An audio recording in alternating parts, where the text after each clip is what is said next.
As long as I turn off the stream. So I'm gonna mute the mic for now. Yeah, and your speakers.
Hello everybody! Welcome to the first ever stream of the Eastern Esports Conference, formerly known as the EEC, a division made up of 9 committed colleges on the East Coast. Today, me, Bubba Lubagus, and Skyler, the Royal Edwards.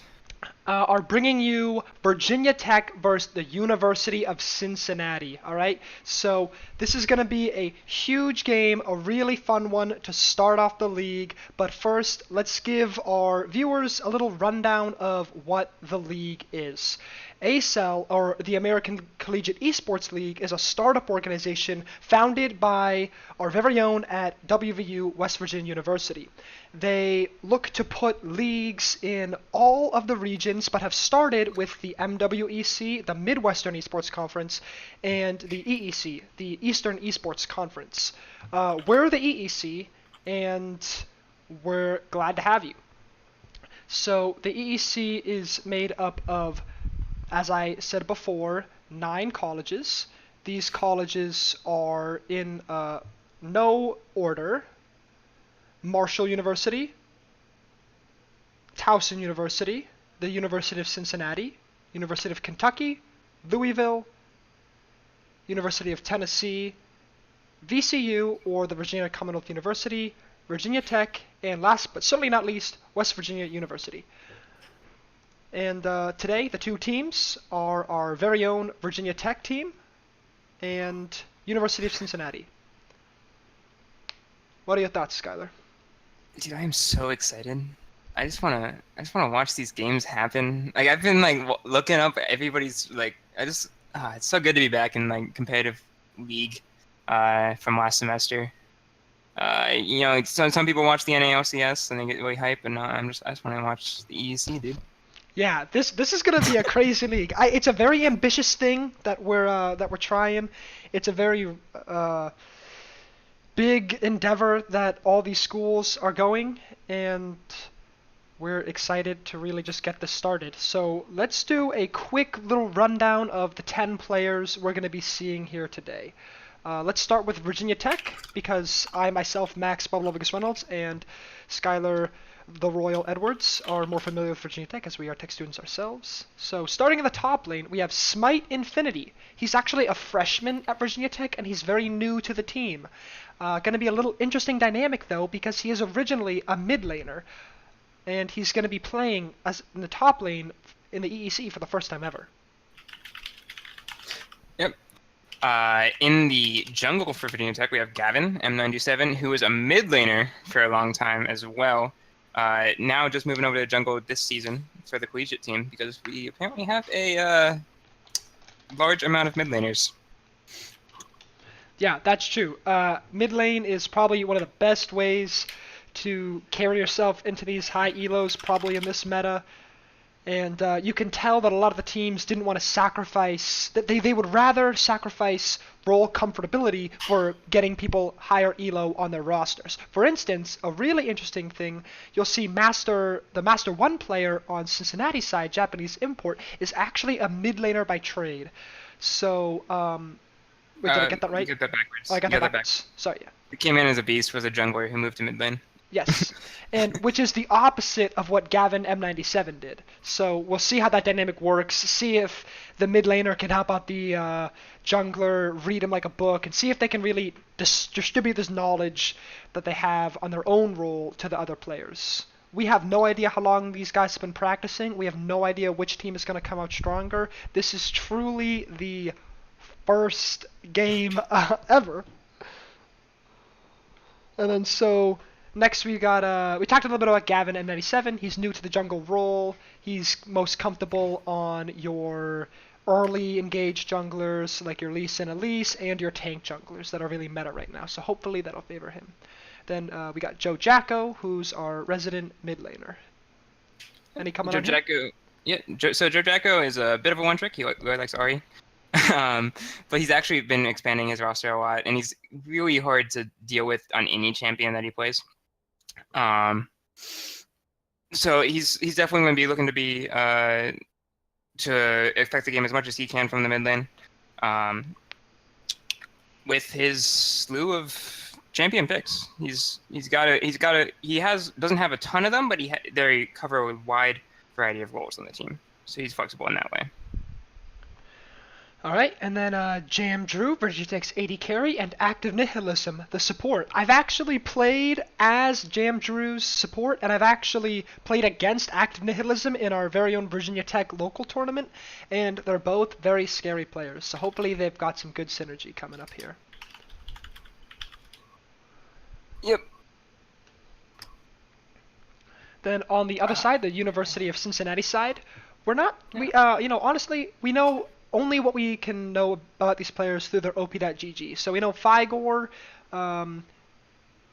like Starvin. Like Starvin a lot, yeah. And we know Japanese import has a tendency to play Ivern a bit. He actually hasn't played Ivern very much recently. He's been tending more towards the warrior enchant junglers like Rek'Sai, Kha'Zix, things like that. We'll see if he continues to go that way, or if he'll play something more supportive like Ivern. We know he can play both. He's a master tier jungler. He's obviously good at the game.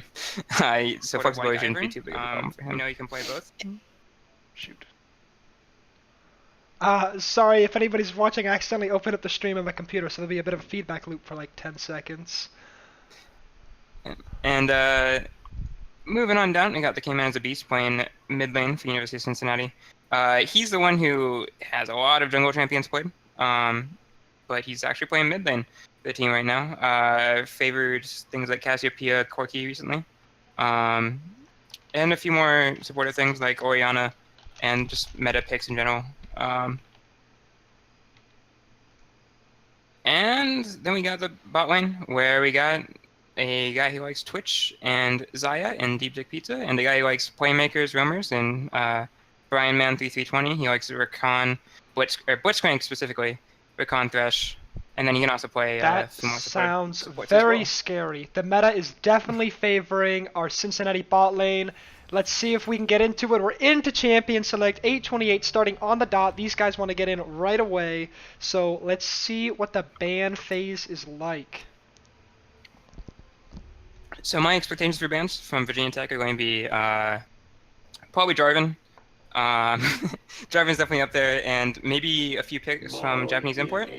And Blitzcrank's a good one. Blitzcrank is like 400 games played, or 330 games played, something like that. Yeah, it's also going to be a Brian really scary Man, pick against 410. uncoordinated teams.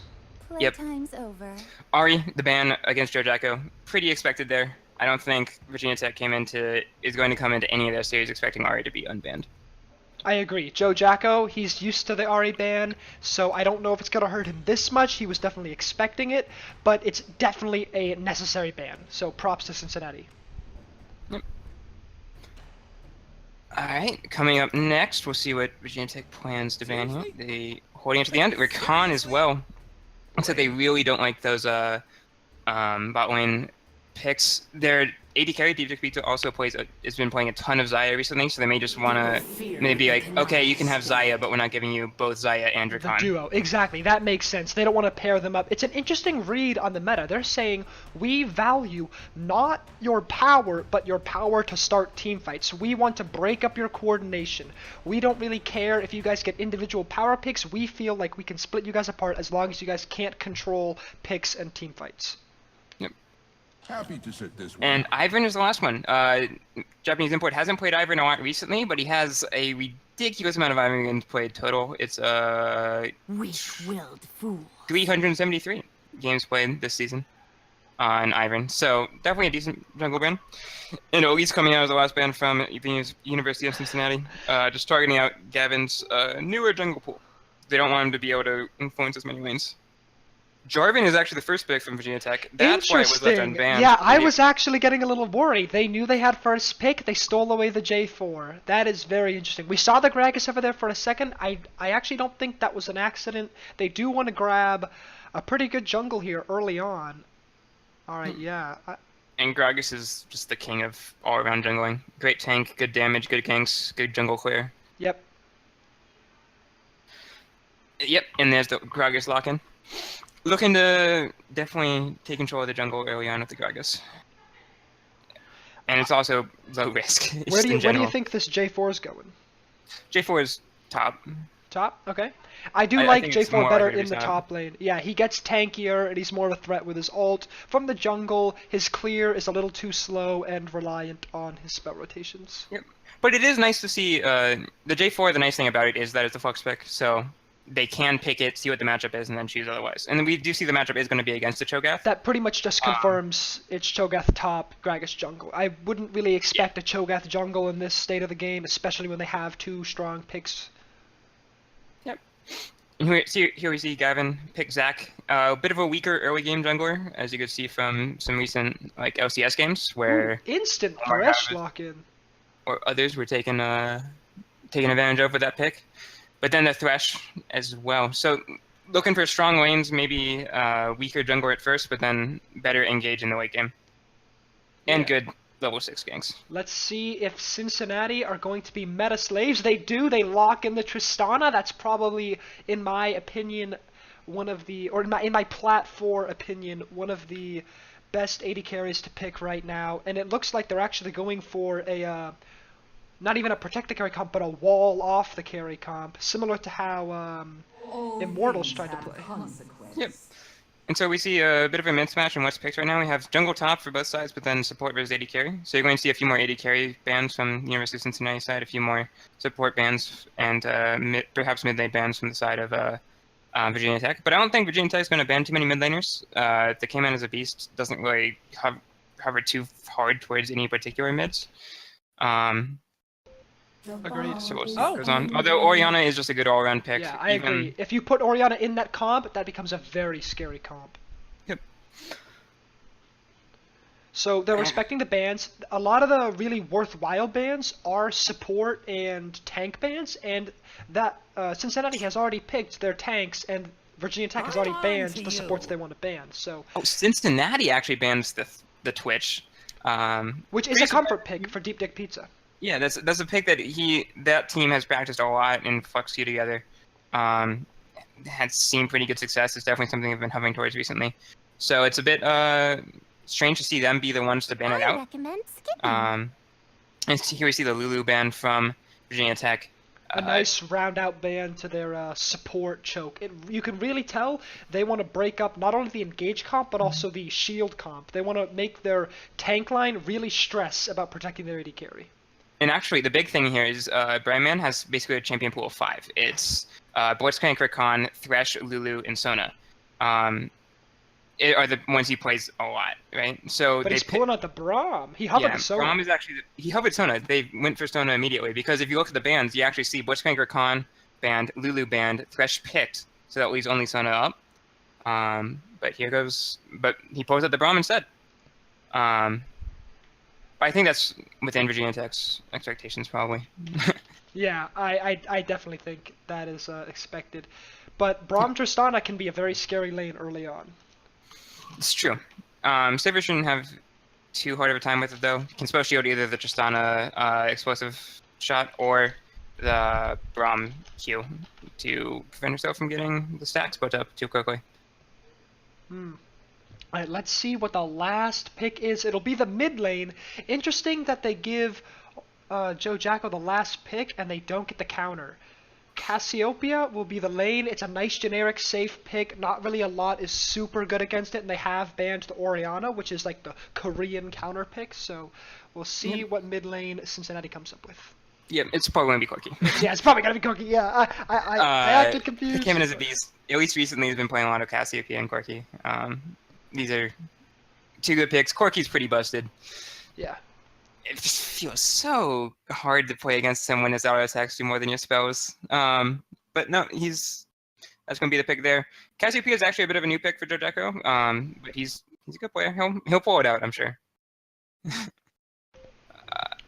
I think he will, and I think the W effect, the grounding effect on Cassiopeia, is going to be really hard to play around.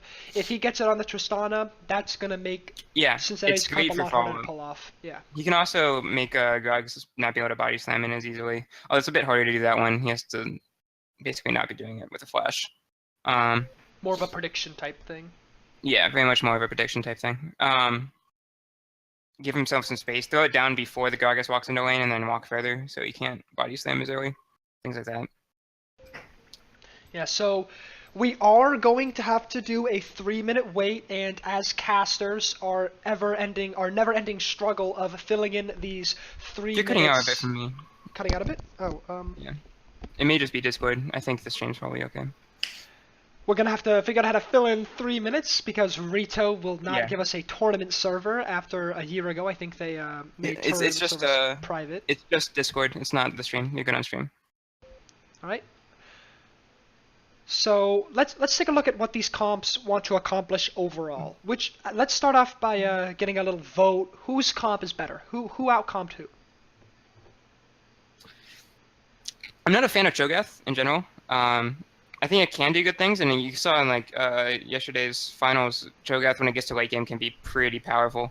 But it just feels like it takes so long to get to that point, and until it gets there, it's not doing a ton in team fights or in a lane. So I don't think the Cho'Gath is the greatest pick in terms of making your comp really strong. That said, I do if they get to late game, that seems pretty hard to. Just like the amount of damage that Corki and Tristana can dish out with Cho'Gath getting easy big feast off is pretty scary, especially when you have low range champions like Cassiopeia and Sivir being the main damage sets from the side of Virginia Tech.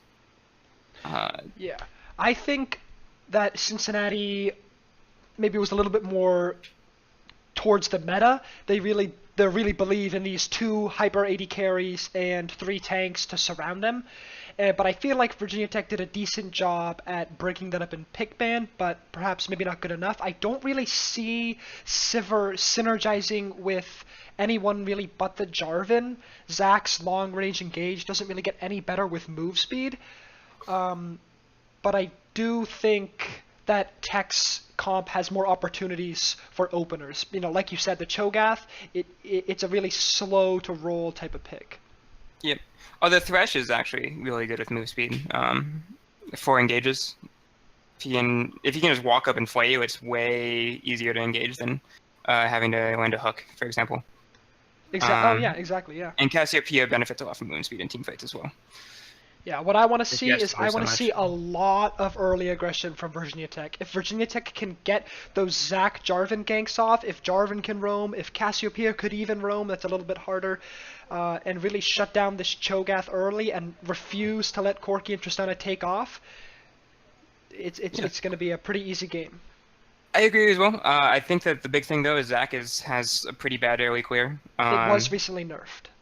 Yeah, so like he does need things. to. He needs to. They're probably not going to get too much off in like the first round of ganks. But once they get to about level 5, level 6, I think that's when they will actually have a good shot at getting some early aggression off. You just gotta always watch out for those Gragas ganks. Those are pretty powerful ganks.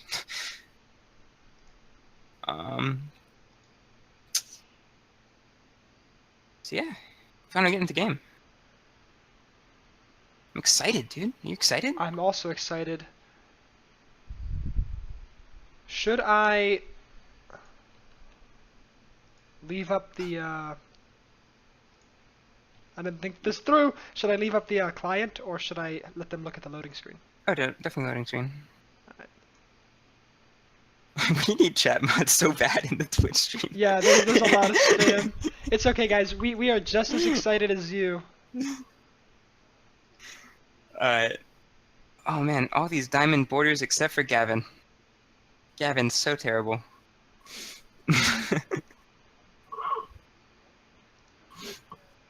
All right. If you the stream's not showing the loading screen yet. I don't know if you're fixing that. Yeah, it's right up there now. There we go. Cool. Alright. Big things we see here is actually the switch in summoner spells, or the disparity in summoner spells rather in the mid lane. With teleport versus heal means Corki in the late game they can set up a 1-3-1.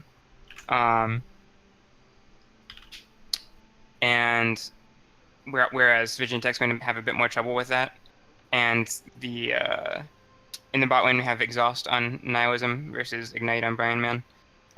So that's going to be a bit more of an aggressive bot lane for them. The Exhaust would be nice for any Corki packages or Cho'Gath. Actually, no, it doesn't help Cho'Gath else. Not entirely. Maybe just toss on Tristana, you know.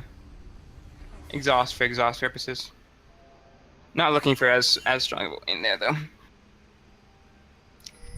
What Virginia Tech really wants to do this game though is abuse the mismatch in mid lane. It's a master or ex-master mid laner versus Diamond 5 mid laner. So that's going to be the big disparity on Virginia Tech's side. University of Cincinnati, they want to make sure they get as much out of the jungle as they can, because Japanese import is a great jungle player against an inexperienced jungler in Gavin. So see how they go. Right off the bat, though, we actually have a level 1 strat for real from the University of Cincinnati. They're all... Yeah, it looks like they're trying to get a good read. We've got the standard lineup from Tech. I don't know if they're even going to really try and get deep in. They may be trying to cheese the bot lane as they come back from red, but it looks like they are unaware to Tech actually starting on blue buff. Yeah, that's actually a bit strange. And I'm just really impressed with the University of Cincinnati's pathing right there. It's very good pathing to stay inside a fog of war as long as possible, even though that nobody was there. If there was somebody there, they would have had done a great job getting past them. That is true. They even checked with the Braum queue. They were very methodical about it, but to their dismay, nothing to come of it. We see Virginia Tech starting on that blue side, Cincinnati starting at the Raptor camp. That means both top laners are going to be a little late. Hopefully these teams can read that this means they started on their respective top side jungles. Yep. And then wait, just a quick time sync. I'm at 153, 4, 5, 6. Is that where you Okay. are? I'm a bit ahead of Ben. Alright, I'll skip. No. I'll pause whenever I need to get back with you. Alright, we'll just go this way. Alright, there's the flay onto both lanes. Active Nihilism is gonna get stunned up. Let's see if they can actually finish the kill off on Tristana. That's a lot of damage. Stunned up, but not under the turret. I would have let Drew get a little bit closer to that engage. Maybe stun her under turret. Yep. Didn't quite do enough damage there to force a heal out or make them back, though. And he does have... actually, you know, I missed the Mastery Keystone just sitting there for me. I can't even check the tab screen. I'm going to assume Tristana has Warlord's Bloodlust because I can see the animation going off. So she'll probably be able to sustain back up. Not too slowly. And Active Nihilism did pop the exhaust. Yeah, she's got the Doran's Blade. Tristana, or Deep Dick Pizza, has got the Mastery. It's going to heal him up just fine. But it is definitely Virginia Tech winning these bot lane trades. Yep. As for jungle pathing, we see Gavin go blue, wolves, red, wraiths, and Japanese import do basically the opposite. He's going for jungle clears. No early ganks coming from them. They look like they both just want to farm up for a while. Yeah, as Zach would. I don't know if I agree with the long farm game plan for Gragas, but, you know, it's a little too early to tell. Maybe he'll pop his face out there around level 5 or 6 and go for a gank. Actually, it looks like he's going for a gank now. Yeah, it looks like he's going towards the bot lane. Got over the blue buff regen on his mana gun. He pops the cast, but the ward comes in at the perfect time. Wow, great ward from Virginia Tech, right as he pops over the wall. Good spell shield as well, stopping the Braum from engaging. Yep, Japanese imports pops the ward down, heads away. And in the top side, we see a bit more fighting going on, but it's basically just not going to stick as a Cho'Gath. Yeah, pretty standard training so far with bot lane coming out on top of the trades, yet Cincinnati still coming out on top of farm. So we've got Joe Jacko leading by 8 farm to K-Man as a beast. We'll see how that holds up, and we'll see if bot lane can actually make anything of these trades they're constantly winning, because really they're only up 1 potion after everything is said and done. Yep. Ooh, a little counter invade here from Japanese Impact going on. Are we going to see any aggression? No, Zach just ease away, and looks like Jarvan is going to help him get out of there, but did he get himself caught up? Does not look like it. Actually, Gragas coming back for the E. He should be fine. I don't know, Q lands, he's still EQ for the double knockup. Yeah, that good escape, calm, collected, and that's what we like to see. Overall, all we see there is Smite Infinity lost some health, and Gavin had to pop his flash. But he does, he gets his health back from the Scuttle Crab. That's Lord a pretty in the mid lane early from flash out of Zach. Yeah, he'll be fine. I mean, he knew he may have to pop that when he went for that invade. It's within the calculations. Within the calculations. Did he even get the Krugs? I wasn't even paying attention. No, Japanese import smited away. I don't think Gavin has smite. Alright, let's see if Smite Affinity gets his cannon. Ooh, looks like he missed it. Alright, GG.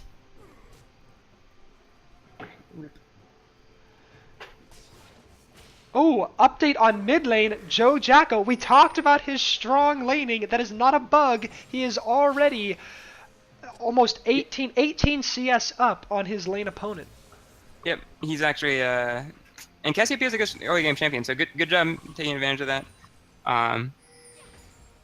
It's nice to have a champion like Cassiopeia where you're basically guaranteed the last hit if you want to spend the mana for it. Low cooldown-y. Yeah, it would be a little hard for Corki. Without his Q up, Cassio has the range advantage in almost every situation. Or is all before 6, of course, but you know the Level 6 will change things quite a bit, but that's true of any Corki win. Yeah, Active Nihilism not messing up the relic shield on the Thresh. That is big. That's how you know you're a good Thresh player. Yep. That and you're willing to sacrifice Q to get the cannon. Oh, yeah. No, when I play Thresh, I'm just like, alright, give me the just give me that the coin. Coin. Yeah, just give me coin. I don't want to mess anything up. And it's Ooh, Cho'Gath messes up the recall stop. He tried it. That was a prediction though, so can't harp him too much for missing that one. Looks like we got Gavin here looking for a gank. He charges up the E. No, oh, here he goes over the wall. Lands Hits it onto Braum. Braum. That's a hook onto the Braum. Braum's going low, but Japanese Gracchus is imports here. coming in, misses the E, lands the Q, and they're all going to go their separate ways. No fuss about nothing, and looks like the exchange is 0 for 0. Yep. What time are you at, by the way? I'm at 7:05. Okay. 8. You're a bit ahead of 9, me there. 10. Yeah, that's good. Oh, gotcha. Okay. And we see Joe Jacko continues to build up his lead. Smite Infinity actually going a little bit down in CS from the gank. Japanese import gave that his way. We see a very slight gold lead starting here in the winning phase. 500 gold up, roughly for Virginia Tech. 450-ish. And the bot lane's pretty even. And top lane's pretty even, so it's gonna be about this mid lane and jungle, like I Looks said like there's earlier. about to be a conflict at mid and bottom. We got bot lane fighting. Thresh misses the hook. That may punish him. Can they lay on the stun? They cannot finish it off. He gets into the bush. Corgi's hit level 6 at this point, so he should have a bit easier of a time farming. Continuing the fight bot lane, this is a very aggressive bot lane. They are See here. definitely trading a lot. We want to see high damage. Oh, he messes up the flay. That was pretty big. If he was able to correctly buffer that flay and ruin the Tristana's jump, that may have very well have been a kill. Potentially. She still had flash. I think she's fine. Especially with Braum Ignite to discourage any fighting. Shouldn't have been too bad. Let's see. Japanese import just finished red buff. He looks like he's hitting top lane. Yeah, he's got the new red. That misses a Q. Rupture already. Yeah, a Smite little Infinity should see this coming at this point. Oh, he uses the flag and drag already, though. He has a flash. He dodges the Q with that, but he does get ulted, and the Feast comes in to kill him. Oh, using that flag and drag for the fight right before the game came in really hurt him there.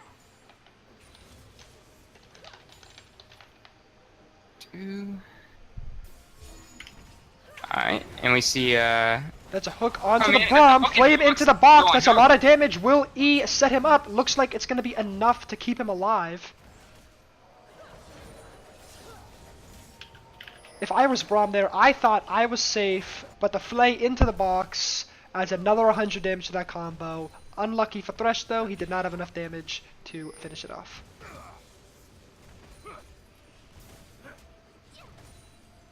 Synchronized backs from the top and mid lane. Can Tech use any of this time to gain pressure? Bot lane is still scrapping the whole game. Always blinking in low health bars on this side of the map. We want to see more junglers take advantage of all these skirmishes, you know, maybe join one a little late, spook them, come out of the woods. Braum goes in for the auto, ignite, lands the Q, that's going to be enough! Sivers down, first blood to University of Cincinnati, but can they turn a kill back onto the Braum? Yes they can! Auto in from the Thresh, poor Zach. Gavin M97 just gets his flash back up just to waste it for Thresh to KS, which means kill secure for us support mates, by the way. Yep, good fight there. Kill on the oh, actually the kill came from the Braum. Tristana didn't get the kill either, so gold will stay about even in the bot lane. Except for actually the Tristana's up a few hundred gold right now. It shouldn't be a big deal. Nothing too pivotal. If she completes her cull enough or fast enough, that'll be a big swing, but I don't think it'll be super relevant now. The biggest CS disparity, as we've talked about, is in the mid lane. 103, 276. Joe Jacko keeping up this pressure against K-Man. Yep. One thing though is Joe Jacko is going for that super scaling build, so he's got tier and he's going out of ages. So he will have a bit of a slump here in terms of ability. Cassiopeia is never weak per se, but he's not going to be able to abuse this lane hard as if he was not going for a scaling build. But this is standard on Cassiopeia. Yep. Double scaling items. Perfectly simple thing to do, especially when you're 30 CS up. And when you have as good a late game as Cassiopeia does. That's true, yeah. Alright, Zach E onto the... Ooh, doesn't have Q up, he lands it. Figor looks like he's going to take a lot of damage. Lands Rupture onto both of them. Can he turn it? That's Rupture coming in to trap him, although dropped a little prematurely. I think he's afraid of the Feast. He's getting out of there. There's the Zach E, land the Q, and Jarvan secures the kill. Smite Infinity taking one back. for Virginia Tech. Let's see who this dragon goes over to. Tech doesn't have a smite. Japanese import smites it, but can they win the fight? The stacks aren't spread. Cassiopeia gets hit into the back. Corky's got a really good angle on this fight. Cassio looks like she's about to go down. The Tristana can't finish it off. Corky flashes him for the rocket, takes him down. Then they're on the run. Tech pops the Sivir ult. Could have probably popped that a little early. They were trying to hold on to it, and it's still a 1-for-2 on Tech, thanks to that early Cho'Gath kill they got in the top lane. Personally, I think Cincinnati could have committed a little harder, but it was a nice dragon collapse from Tech and a nice turnaround with the mid-rotation from Cincinnati. Yep. Corky does a good job following Jojako down there. Definitely don't want to just let your opposing mid laner walk into a dragon fight and win it without what you're farming mid. So good job there. Also great job from Smite Infinity and Gavin playing around the Cho'Gath Feast when they used up all their damage already, letting Gavin bring him down so that they could secure the kill without losing Figor or Smite Infinity in return. Alright.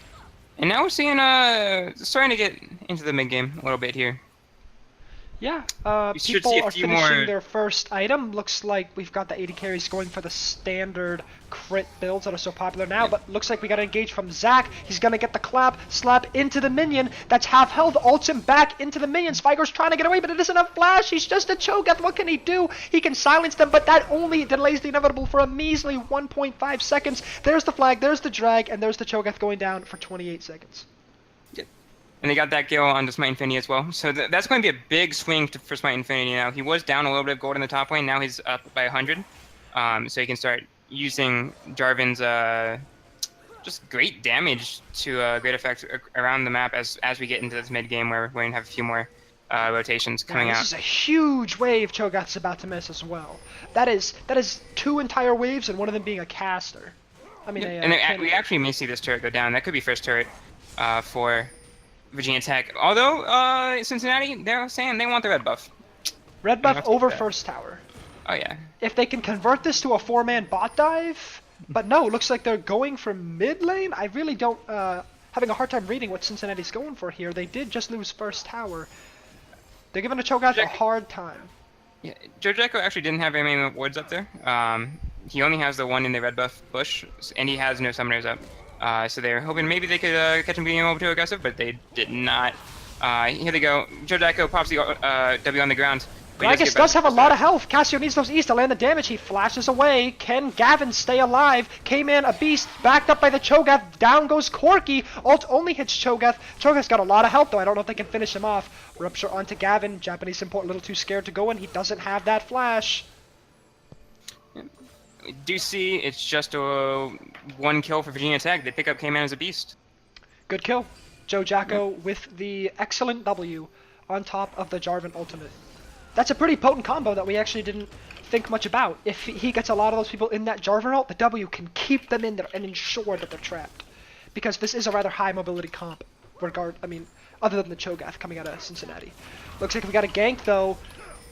Tristana jumps in, finishes off that stun. Buster shots him backwards. Box goes up, but only to be a nice little parting gift because Thresh is going down. Sivir pieces out of there. He knew his support was dead. Yeah. And Cincinnati, they want to get every advantage they can back. Do not want to keep giving up as much as they can. The E from Zac does break the Valkyrie out, though. He's caught out. That is a good ultimate, good gank from Gavin, keeping up the pressure, finally converting this Cassio lead into something, and she's gonna recall with all that gold. Yeah, no, and that gank was amazing because even if K-Man had flash, which he didn't, he still would have had no chance to get out because of the way the Valkyrie was interrupted by the Zac R6 slingshot, and the Cassiopeia grounding effect just gave Corky no chance to get out until he was dead. Yeah. And he was just kept there, poisoned the entire time. Jojako didn't even need to hit a Q. Under tower, too. Yep. I mean, his own tower. His own tower. Exactly. They were able to pull that off under his own tower. Yep. Nihilism starting to get some wards up. We're going to see Dragon spawn in a little bit over a minute. So they want to make sure they're set up here in time for that. It's going to be another Infernal. So that's something both teams want, is Virginia Tech especially wants this so that it doesn't get too out of control. Exactly. You do two not two want... Infernals on a 2 carry, 3 tank comp would be pretty scary. I don't ever want to face like a double Infernal Corki. Yeah. Sounds terrible. But looks like Tech is going to pick up this camp unawares to Cincinnati. Yep. They already have the turret advantage as well, so they can turn this into a 2-turret, potentially 3-turret advantage if they play the cards right. Especially with the Dragon coming up, they could set that up in a side lane and have Jarvan push with it. Yeah, and then a lot of things. has to answer that, and then Jarvan can teleport down, or Jarvan can interrupt the teleport. So many options there as this fight comes up. Joe Jacko whiffs the ultimate, but Japanese import is in the middle of 3. Braum comes to his aid, whiffs out the ult, doesn't really do much. They can land the stun onto Gavin, but he's just not bothered by any of the opposition, and that's one really easy kill. Alright, there's the ult onto the Gragas, and he's gonna go down, but let's see if they can pick up Smite Infinity. The bomb's on him ticking down. Looks like it's not gonna be enough. Cassiopeia ushering them away from the turret.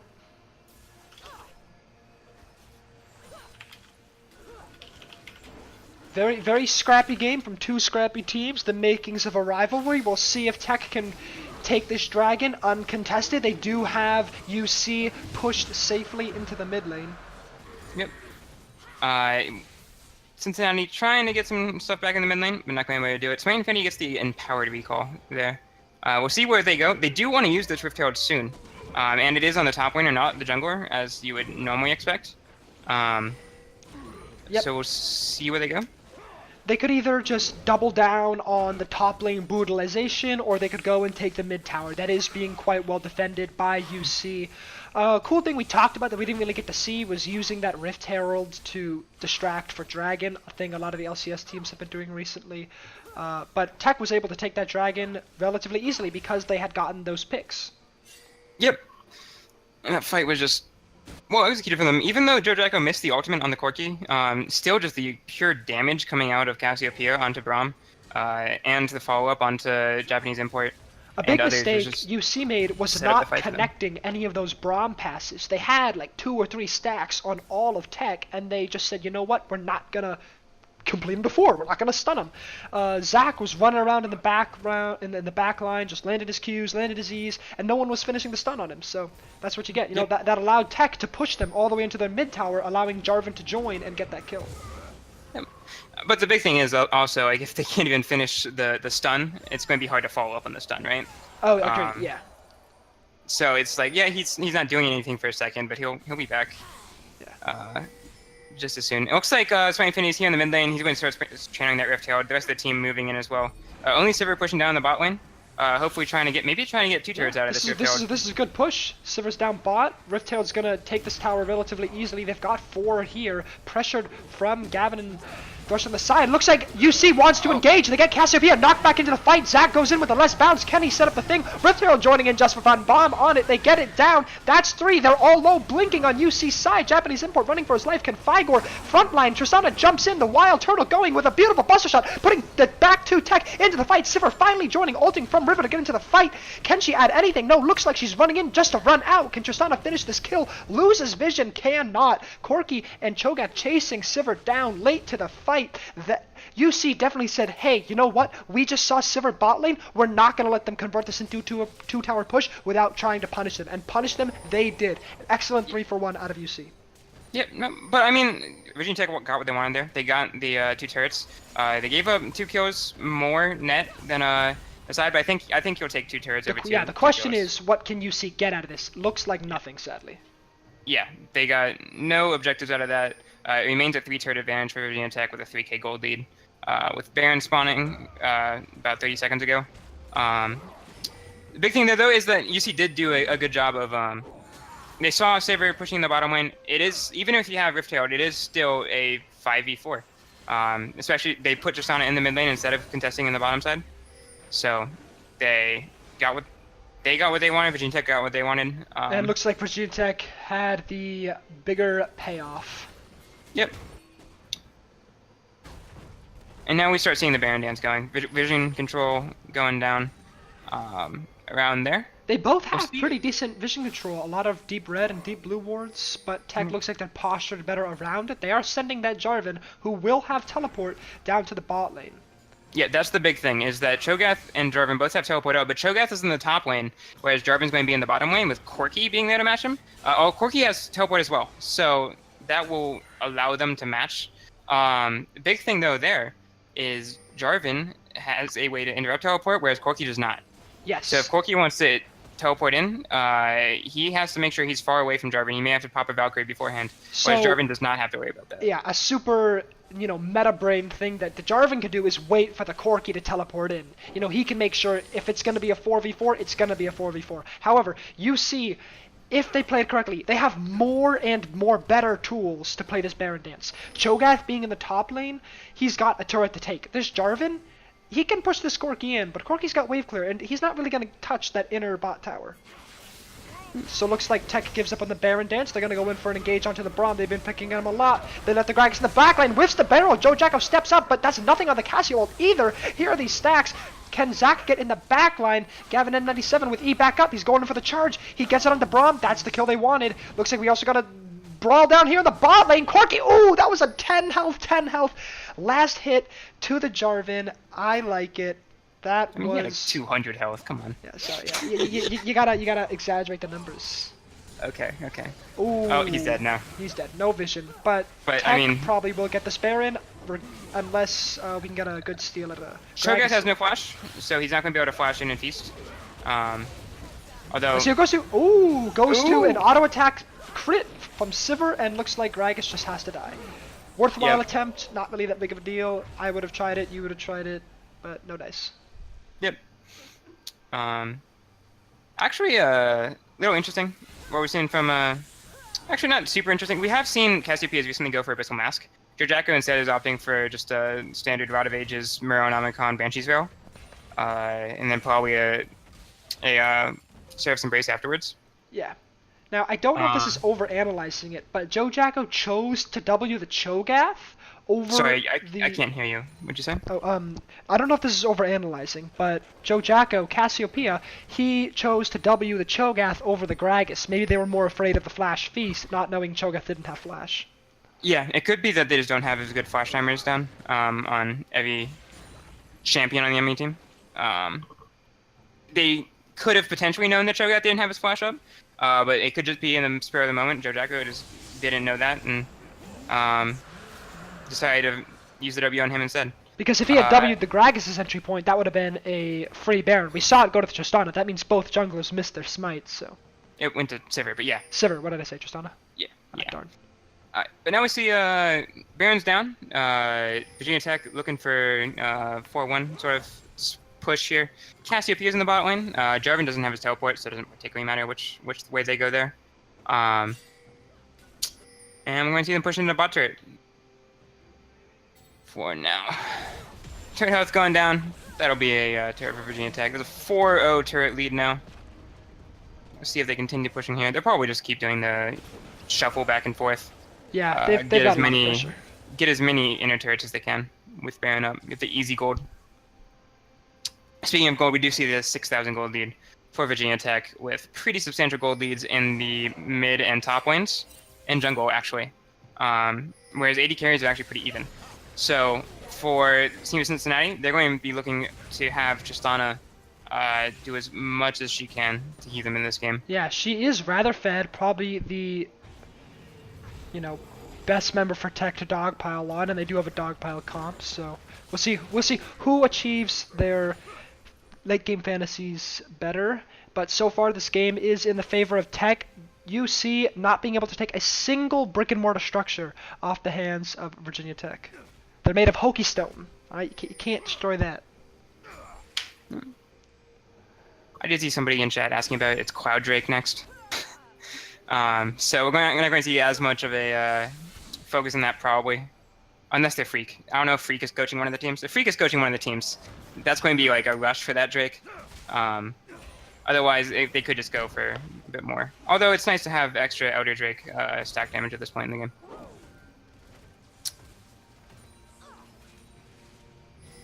And we continue to see Looks like Bit Tech's of just fighting. rotating up for the top. Braum is completely out of position. If Tech knows this, he just walked over a ward, they can rush this turret down. They know Corky's bot lane. I don't know what is out of this UC's mind with Braum and I Corky think they over just there. didn't want to fight right now.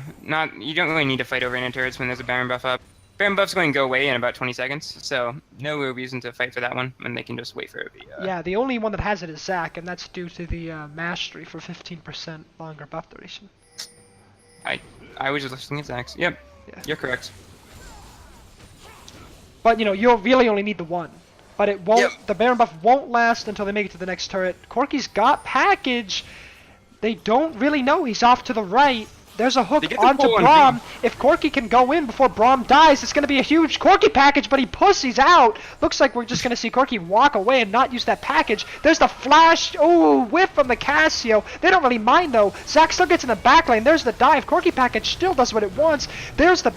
Zac ult not onto anybody. There's Triss going down, Braum going down, Thresh going down. Can they pick off the Jarvan? Corky with the easy auto. Doesn't look like they're going to be able to get the Cho'Gath. Wait, that Kenny goes back in. Oh, is the poison ticks him off. Casio gets a free kill because Cho'Gath decides to gift it over to him. Yep, and the big thing that Cincinnati did well in that fight is just have the Cho'Gath run at Cassiopeia, pop the feast while she's taking turret aggro, and then... Ooh, double flash she onto couldn't- Casio. Joe Jacko was not expecting that. Yeah, she just could not do the damage in the team fight, and that's why you see the survivors from University of Cincinnati so healthy, whereas on the side of Virginia Tech, they're just limping away. Definitely a good tower hold from University of Cincinnati. Could have been a little more coordinated. I honestly was getting very scared for Tech as they were approaching that turret, unawares to the Corky flank, unawares to the Gragas flash, unawares to the Cho'Gath, you know, so expertly getting onto that Cassiopeia. But Tech definitely has just as good of a disengage comp as they have an engage comp, and they were able to do that. Keep their comp. No, and for Tech, though, that was a fight where they lost basically net 450 gold. Maybe a bit different with shutdowns, but Cincinnati got nothing out of that except a little bit of time to farm, whereas Tech didn't lose much out of that besides, you know, a little bit of time to farm. So not going to be a huge gold swing from that, especially with just the complete lack of objectives up on the map and the inability of Cincinnati to take turrets right now, which is a bit strange when they have Tristana. They just could not get the team working together to get that wave push up fast enough. Yeah. And now we see Civic coming in to get the wave push going. They'll potentially get this mid turret right before the Cassiopeia can get back, but they're going to have to leave pretty quick. That's first turret for University of Cincinnati. That's going to be a decent amount of gold in their pockets. Maybe gives them a little bit of confidence to get the other two. There's a lot of standing gold for University of Cincinnati. For a not, it's a huge gold lead, but not a insurmountable gold lead. You know, 6K has been, you know, come back from before. But if Tech can really keep doing what their comp's doing and keep, you know, getting these team fights, it's going to be, you know, I say like maybe 5 more minutes in this game. Yeah, no, and Cassiopeia is going to continue turning on the later this game goes, especially against this tank team comp like Cho'Gath with no gap closer. Cassiopeia doesn't have any trouble just melting him down quickly as the team fight goes on.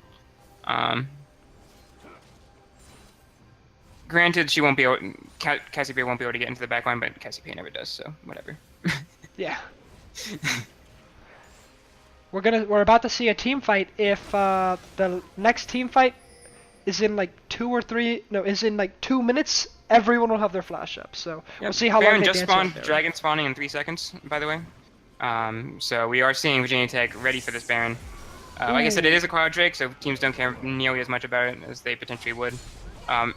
Swain Vinny goes in for the engage, maybe not the most advisable, but...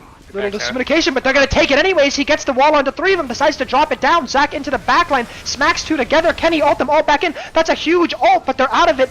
Smite Infinity trickling away. Figor with the Stoneblade pops it way too late. Doesn't get any benefit out of it. They're all low. Everyone's bleeding, but it looks like Cincinnati is bleeding just a little bit harder. Jarvan wants back in. He misses the flag and drag, and the 2 carries. The 3 tanks did their job, I guess, if their job was dying for their carries, but it doesn't look like they can turn anything. A 1 for 3 on the side of Tech. That fight was insane from Gavin. Gavin goes in on the backline directly on the Corky, manages to ball up both Corky, Tristana, and Braum all at the same time, get an ultimate off, bringing them up to the front. Doesn't get a ton out of that, but the team continues to mow through the tanks. And then Gavin goes in with his passive and gives up his passive, knowing he's risking his life to make sure the team fight ends in Virginia Tech's favor. They get the Baron off of that. incredible play from Gavin in that fight. Yes, Gavin played that expertly, and I wonder if that fight would have been game-winning for Tech if Active Nihilism's Thresh Flay didn't take the 3 out of the Zac ultimate. I actually noticed that when Zac was ulting the 3 people into the backline, it didn't get the full distance off because Thresh flayed them back into a more like safer position. Oh, Tech got Cloud Drake. Game over for them now. Yeah, they're gonna take that Baron, rush it all the way down mid, knock down an inhib, and take the game. Yeah. Cloud Drake, the best Drake. All the 3 Drakes win without it coming up versus a 1 Drake for. Hey, they'll get to that inhib 3 seconds faster. Is it 3? That's probably more. I don't know. Maybe 10. That's way too much.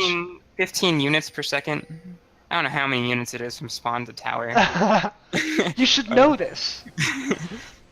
Dude, I know. Because like, I don't know it. Maybe spell ranges if I'm lucky. I don't even know that. I know auto attack ranges.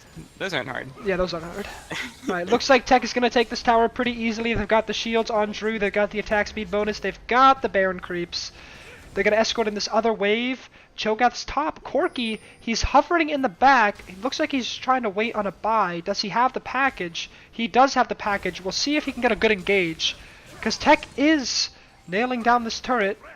Oh, so close in the hook. Okay. We see them back off. I would like to see them rotate a bit more with the Baron buff. Make sure they're getting every wave set up. It doesn't even look like top lane's pushing for them, so they could do a bit better. It'd be a little hard for them to 1-4-1, or sorry, to 1-4 and a 1-3-1 with Corki on the package and both teleports up. So they may not just want to risk it, even though theoretically it is the better. But there's the Zac E only onto 2. Cho'Gath looking for the engage with his items, can't get it in. Looks like they're just gonna walk away. Neither of them want that fight. Neither team got the fight going, but it's not a huge deal. Gavin will regen in not too long, anyways. The big thing with it, basically, when you're pushing, is you're going to have there's sort of 6 people on your team, right? There's the 5 members of your team, and then the minion waves. So if you can get the minion waves pushing in the top and bot side while you 5-man push mid, they still have to send somebody off to push, and now you get a 5v4. And that's something Virginia Tech could do a bit better now. They do have Smite Infinity pushing in the bot lane with the Barons, but Corki's there to answer it. But on the top side, they don't have the wave pushing the way they want it to. Corki, one of the better mid laners at clearing up these Baron waves. Yeah, melee Baron minions suck. I hate them so much. They just don't die. Ooh, that's a good W, but it's only onto the Cho'Gath. Not going to do a lot of damage. Zac charging up the E.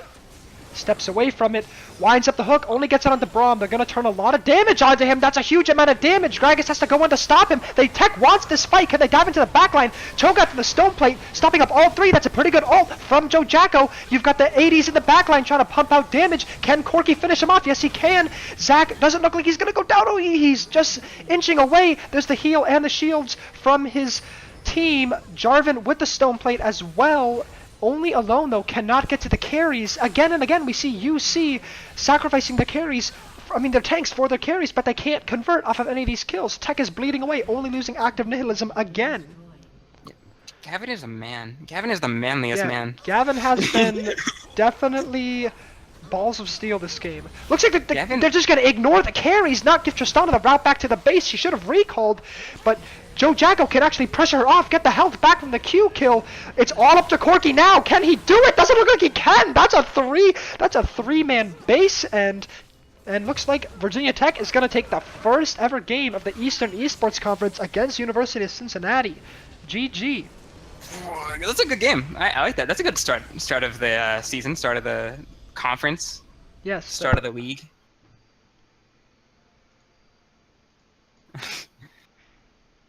Good stuff there. Good stuff, yeah. So finishing gold values, we had Smite Infinity and Joe Jacko with an enormous amount of gold over their counterparts. That was a big discrepancy we saw in fights.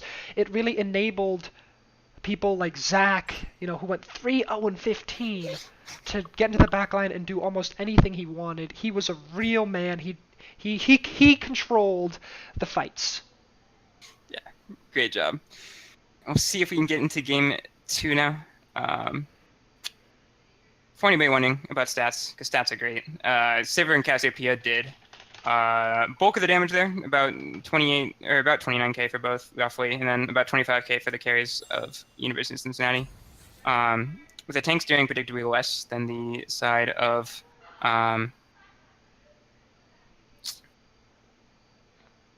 Virginia Tech, or University of Cincinnati, sorry, dealing with logistics.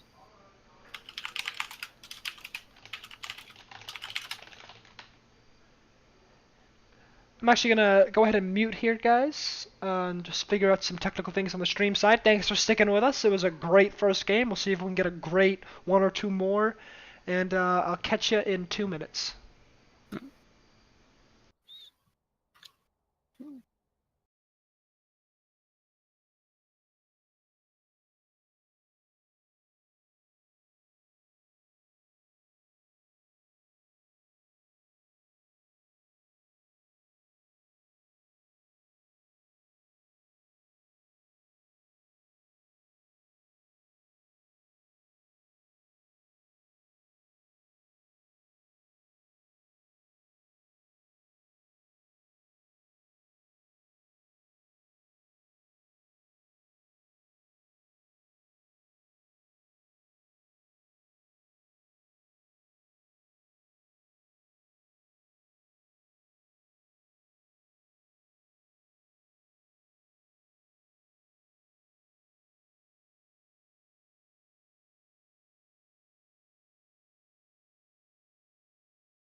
And we're back. All right. Sorry about that. Just sorting out some stuff on the caster end. Thank you guys so much for sticking with us. 60 viewers. That is awesome. Thanks for joining us in Game 2 of Virginia Tech versus University of Cincinnati. Virginia Tech was able to pull out the first game with a win. We're going to see if Cincinnati can tie up the series, bring us to a Game 3, or if Tech will shut out Cincinnati for the first match of the EEC. And just a little insight on how the EEC works. Again, we've got 9 colleges. 8 of them are actually playing tonight in their own respective games. So that's a total of 4 games. 1 game is being live casted to you guys right as we speak. That is the Virginia Tech versus University of Cincinnati game, to be extra redundant. And the other game, which I believe, I should know this but I don't, there will be another game that is casted and streamed tomorrow. Even though it is playing today, you will see that game on this channel right here at EEC Main tomorrow.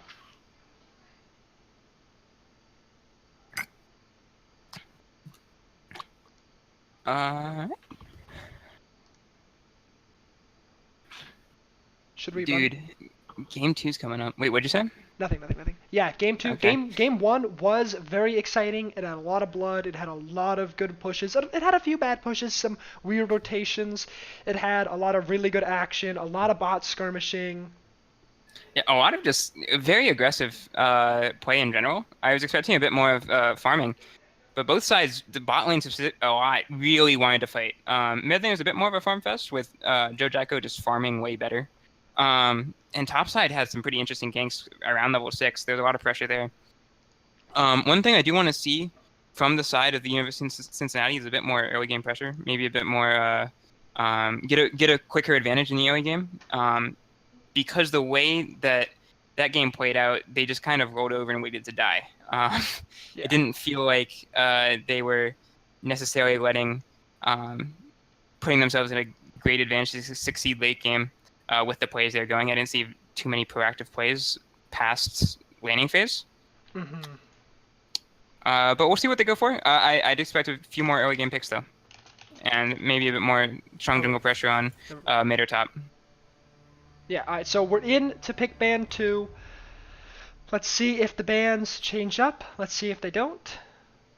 I think both teams had a pretty good idea of what their comp wanted to do, and they had a pretty good comp in general. You know, no one really drafted poorly, but University of Cincinnati may say, hold up, we got to change something. So far, same ban for Tech. Blitzcrank, pretty safe ban, like we said last time. Their support, Brian Man, definitely a Blitzcrank player. Yep. And so far, it's still the same. Joe Jacko, still an Ari main, surprisingly. Yeah, didn't forget how to play the champion in 40 minutes. We'll see if Virginia Tech switches up at all. Usually, you see Seriously? the winners not change anything, and the sides have stayed the same too. For those of you unaware, the losing team from Game 1 gets to pick their side in Game 2, so they have chosen red side again. So with the with no change in sides, I expect bands to stay more similar even than they would have if. The Syndra, yeah, same exact Otherwise. order too for both teams. Yep. Ari Syndra is basically just standard bans against Joe Jacko. In the tournament he played in last year at Virginia Tech, he was drawing basically those 2 bans every game, and people were playing around the rest of his champion pool. Yeah. It's nice to not play against an Ari main and not play against somebody who can one-shot you with an ultimate. I mean, sorry, outplay you. Outplay, yeah, the outplay button. Joe Jacko, he presses R. He's an R main, R-re main, you know. That was a really bad one. You actually see the Cho'Gath ban come out. They didn't really like that. They thought they were putting some good pressure on the mid laner. And actually Cassiopeia comes out as the 3rd ban. Joe Jacko draws 3 bans. Yeah, I like the 3 bans out of UC. I feel like that's very intelligent. They're adapting, but honestly, this Cho'Gath ban, that's a waste of a ban. They were bullying this Cho'Gath around the map the entire time. They had that Cho'Gath on lockdown. They weren't letting him do anything. So I don't know why they're scared of it now all of a sudden. Maybe just they had a different champion pick, or it was like, maybe we didn't need to ban the Ivern. And that was an Ivern ban in the last one. Definitely in Japanese imports most played champion, but he hasn't played it recently, like I said earlier. So maybe they just felt like, yeah, we potentially don't need to ban the Ivern. Let's try banning something else and see what they go for. They do have a game of extra. They have an extra game now they can play around with. And we do see the Thresh come out as the first pick from University of Cincinnati. So they secure that support pick before the rest of his pool gets banned out like it did last game. And then Gnar comes in on the top lane, which is just a good overall top lane pick. Even if Jarvan gets flexed to jungle, which it could, it's not super easy to find things that destroy Gnar unless you're Darshan. Apparently he just has a lot of Gnar. Yeah, I think No, personally that UC is adapting to this draft quite a bit better than Tech. Maybe that's because Tech feels like what they did will work again. Oh, but they are stealing away with Tristana. That's an interesting pick. They actually say, "Oh, you guys don't want to take Gragas? We'll take Gragas. We like Gragas." And Tristana, yeah, they're taking away too. UC's comp. Just taking everything. So, early picks for the jungler and AD carry. They will have to deal with some extra support bans, but Active Nihilism does not have a small support pool by any means, so I don't think they'll be too affected by that. I'm reading Twitch chat, or I'm trying not to, but you guys are definitely something. Oh, here comes the Rek'Sai for a Japanese import. This is actually one of his more recent picks that he's been doing really well with. A lot more comfort picks on the side of UC so far than last time. As you wish. And I'm just telling you, I watched Virginia Tech's team play Flux Key last night, and they got destroyed by Rek'Sai. So obviously, that's just the key to beating them is just pick Rek'Sai. Yeah. Or any jungler that tilts Gavin at 97. Oh, yeah. And we'll see what happens. Janna ban comes down. We didn't see that picked or banned at all last game, but Janna comes in here, as well as the Lulu. They just do not want this Tristana to get buffed up. Orianna ban comes out again. Probably a good choice, especially with the Gnar and Rek'Sai being options. Orianna ball would be well delivered there. And we'll see what we get from the last ban on the side of Virginia Tech.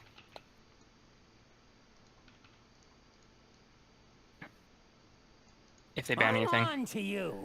I just changed the graphic, but then I realized they picked the same exact side, so I had to unchange the graphic for the game. Anyways, the Xayah pick, me and Skylar were talking about this game before. We actually thought the Xayah was going to come out, so interesting that it's coming out now. I wonder if the Rakan ban, I wonder if they even care about the Rakan ban. I mean, they've already picked the Thresh, but I wonder if that is something that UC was going for anyways. Xayah is fine with any support. Rakan's nicer, obviously, because you do more damage, and Rakan's better with Xayah. But Xayah works just fine with Thresh. Vladimir coming out for Joe Jacko, probably. Almost definitely, yeah, very definitely, yeah. He's actually been spamming this recently. Like, within his last 40 games, I think he's played 20 of them.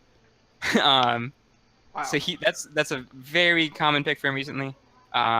Good into a lot of stuff. I doubt that the Cayman as a Beast will have a counter pick set up for that, because it's not super easy to counter pick.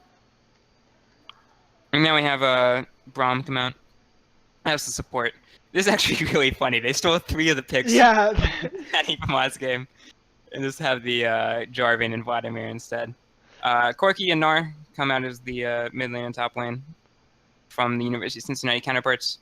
I think this is going to be a better game. I think there's a lot less linearity in these comps. I think there's a lot more fun in these comps. I like seeing the Xayah in the really late game team fights. I like seeing the Rek'Sai in the early game and even the late game. And I love seeing the Gnar. You know, like Gnar is so fun. Jarvan is so fun, but we've already seen him. And now Tech gets to take the comp that UC just played with a little bit of difference. You know, Vladimir is a little bit of a wrench in there, and see if they can beat them with it. Yep. Big thing here, though, is that they actually got counter picks in both solo lanes, and Gnar is pretty good into Jarvan. At least as far as the straight 1v1 in a side lane goes. So if we do see 4-1s come out, Gnar will have a bit of an advantage there as a duelist.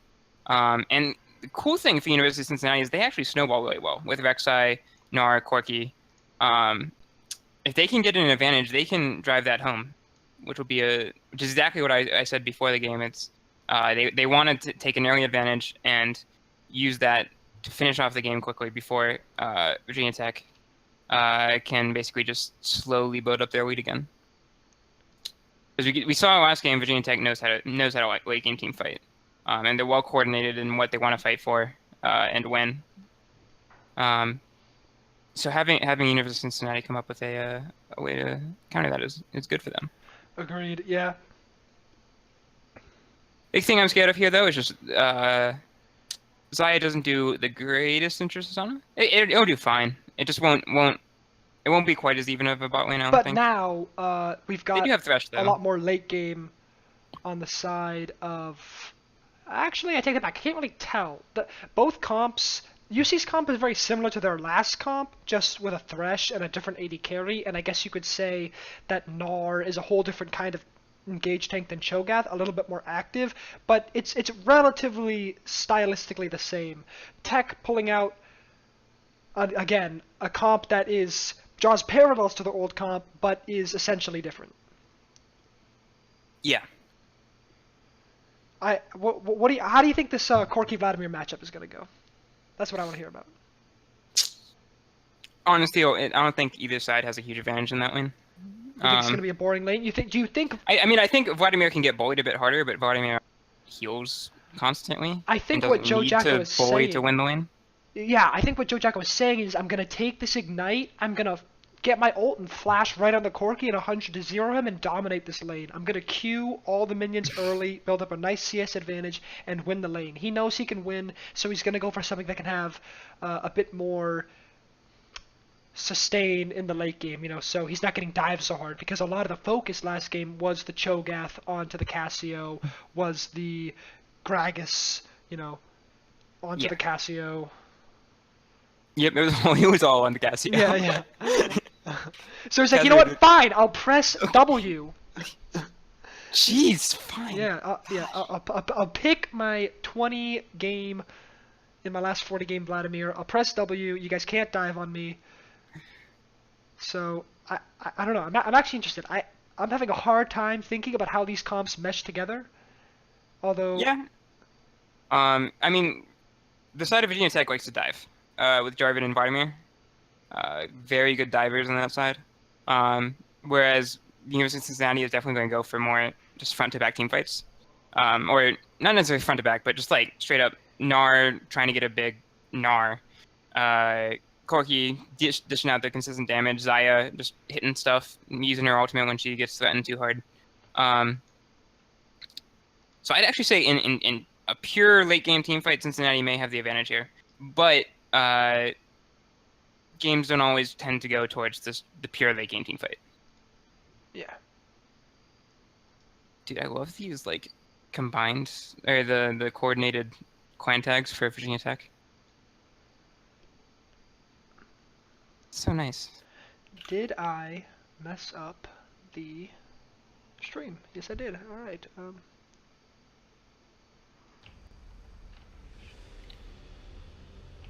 Let me know when you get into game and we can sync up the timers again.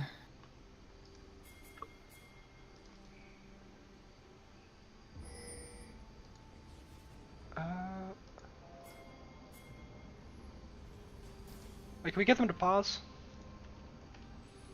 I can message Joe. Oh, wait, no, they can't, because, never mind. We'll pause. We can pause on our end.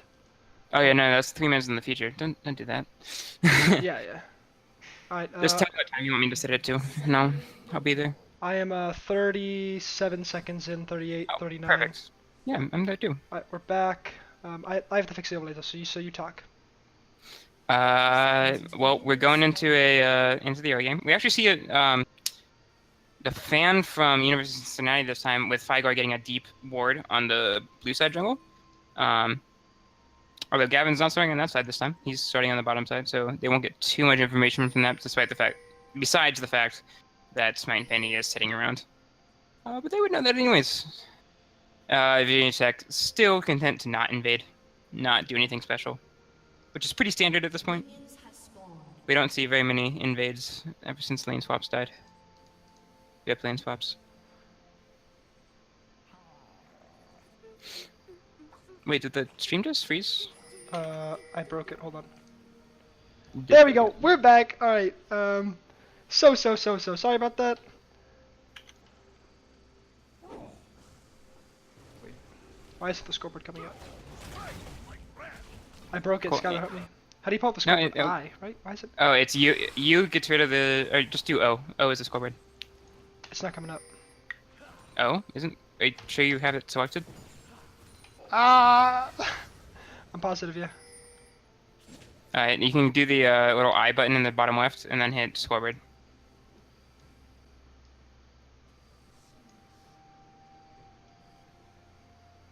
Max, you're tilting me. Shit, I know, I'm tilting myself. Alright, there we go. There we go. And... There, we're all fixed. Okay, alright, are you at a 220? Yeah, Dude, 220. EU casters. Okay, Yeah. alright. Yeah, you're the EU caster. I tried making extra graphics and I fucked up. Alright, so it looks like we got more aggressive trading in the bot lane. Drew diving onto the Thresh. They finished the stun, the bomb pops, but they're not gonna have enough damage to kill him. That's so cool that the Tristana explosive shot and the Braum stun match up. It's like this huge burst of damage. Japanese import going in for the invade on Gavin's though. He gets steals the smite blue. away too. Yeah, forces the flash. That was cool. Gavin actually missed the smite. He tried to smite it early and just didn't get it, and Japanese import got it. He didn't even have to smite for the blow. He got it with his Q, I think. Yeah.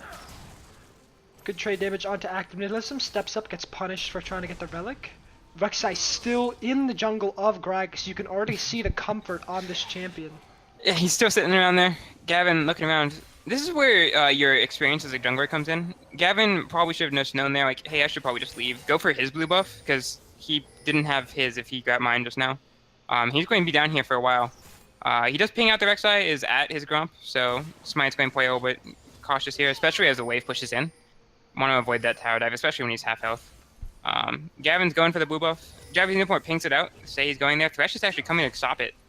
Actually no, just pops a ward down. Does not even see him. Although he uses the Sky's Bloom. So they know he's there now for sure. I wouldn't have done that if I were him. Yeah, now they're walking up.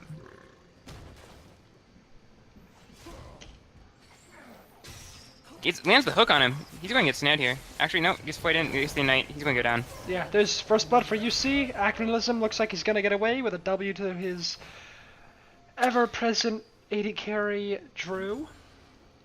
Great play from University of Cincinnati there. Identifying where their advantage should lie is it's in the juggle. And then using that to get an advantage. Get the early game. It started with the blue buff steal, but then it ends with getting them as the reply to the blue buff. And even if Gavin hadn't used the Sky's Bloom, they still knew he was there. They probably would have done a similar play anyways. So good play all around from them. But, you know, hitting the Sky's Bloom certainly did not help. Oh yeah, no. Looks like there's a trade in the bot lane. Triss is kind of low though, but they're still looking for it. Stun onto Thresh and nothing of it. Trades in the top lane. Nars going Mega, lands the W, can't follow it up. He already used his Boomerang to finish off that hyper proc. And now we see something that's a bit scary for Virginia Tech, which is just only one lane winning. Zaya getting a kill doesn't help. Well, the CS remains even, so that's good on them there. And Vladimir he gets to force Corki back, and Corki actually doesn't run teleport this round. He's running barrier, so they won't have the teleport. Honestly, he didn't really do anything with the teleport last game, so I like the adaptation. I like the, you know, the understanding of his own play. Hey, look, I didn't really do anything with this teleport last game. Let me get the barrier to stop the Vlad and Triss diving on me, the Jarvan diving on me, things like that. Yeah. No, I agree, especially against Vladimir. Vladimir just wants to flash ult, Proto Belt, QEU. Well, you can't do anything to him. So Barrier's going to help there, especially against the Ignite. Big reason you pick Barrier over heal in the mid lane is when you're against somebody who's running Ignite, so that the Ignite doesn't stop the protection from the heal or Barrier, etc. Yes, yeah. So if you're against somebody with Ignite, you pick Barrier. If you're not, pick heal. Good prediction by K-Man, you know? Yeah. You can't know that going in. Yeah. And it's not always clear which summoner spell Vladimir's going to pick. Sometimes he picks Ignite, sometimes he picks Ghost. Even teleport. Looks like Jarvan coming in for the first gank. Roam down. Corki just takes the flash. Doesn't want to risk it. Good flash predicts by Corki, actually. He flashed knowing Vladimir would flash in anyways to get the damage off. And that saves a lot of his health bar, so he can stay in lane now. So far, a much slower game than the first game. UC does not want to lose this one. They want to push it to a game 3. Rek'Sai owning Gavin's jungle. Flash knockup onto the Jarvan. There's double ults coming out. Jarvan falls. Yeah, Jarvan probably should have flashed a bit earlier there. He knew that his EQ was down and that Rek'Sai was on the bottom side. He saw him from Gavin. Could have just flashed out to the other side of that wall long before Rek'Sai got in. A little bit of a mistake there. And now we're going to see a lot of damage coming in on this top tower because of that. Yeah, both of them are Gavin there. may They're come both in to 80. answer a bit of that, but he doesn't have a ton of mana and don't want to get dived here. Oh, they're running Looks away like from the they're turret. looking Doesn't help for with him. the diving situation either. They're gonna fire their Qs and back off. Your Jack is walking up now. Turns back around. I think they just realized the turret's not going to go down this time. They have one more mistake they can make in that lane.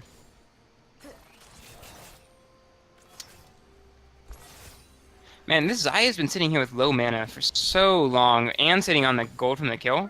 She has 2,000 gold in her inventory, 2,000 for Tristana as well, but 2,400 for Xayah. I'm gonna call it. It's gonna be a BF pickaxe boots for the Xayah. Yeah.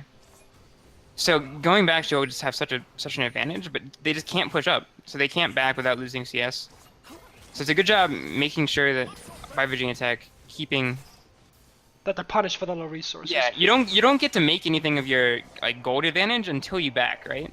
So like, even if you like if for some reason somebody got 30 kills at level 1, right? But then never backed, they wouldn't have any advantage from it. Yeah. So Virginia Tech forcing that situation from Cincinnati. Although now she has the actually just boots Caulfields. They're going for the quick Essence Weaver. Honestly, if I were Rek'Sai, I wouldn't have queued right there. Actually, he was going for the bot wave anyways, but all that Q did was tell the bot lane, hey, I'm on the bot side. But looks like Tech is looking up this Infernal Drake. Can they set up for it? Thresh is really low. I don't know if he wanted to step into that. There's the Q. There's the ult flashing from the Gragas. Gavin going in with the barrel. Tristana, wild turtling in. Boom! Down goes Thresh to the Gragas. Can Xayah make anything of this? They're all kind of low. Gavin going down. Rek'Sai ults in. Gavin's got 10 health there. Boom, down he goes. 80 carry battle. We'll see if Xayah can pick any of this up. Vladimir is behind her. That's a buster shot to keep the last of her health alive. But it looks like Xayah's going to blast cone out of this one and survive. Lucky blast gun placement. Making sure she survives. As well as the fact that Jojeka popped his flash in the earlier mid-fight. What we saw there was a great Gragas ultimate from Gavin. But then he just didn't have the... they didn't have enough to win that fight. Tristana wasn't there. Tristana hadn't backed yet. Like I said earlier, Xayah was. What we just missed there was a Xayah flash ult onto the Tristana, who also flashed away reactively. Xayah going for that kill, but missed it. Wait, did that just not show up on direct camera? Or did I just... It didn't. It did not show up under. It snapped to the director camera like a second before, so I rewinded a bit. Reround. So that's why you see both the flashes gone on our 80 carries. That's sad. Alright.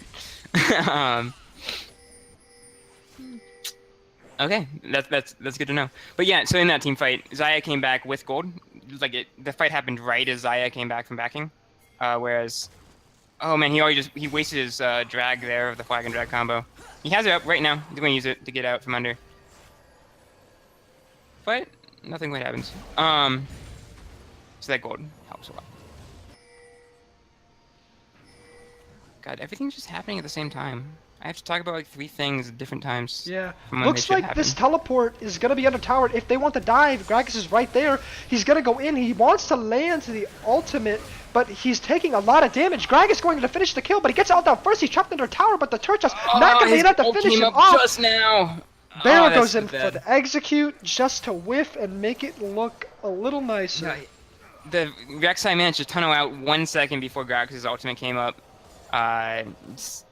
Destroyed what they wanted to do in that fight. They expected that fight to happen in such a way that they Gragas' ultimate would be up for it, but just didn't last long enough. And Import is taking over this game, right? He's got 100% KP. He's all over the map. He's stolen like a buff and change from Gavin M97 on the Gragas. The Rek'Sai from our Import from UC, he's doing good. Comfort pick is definitely showing.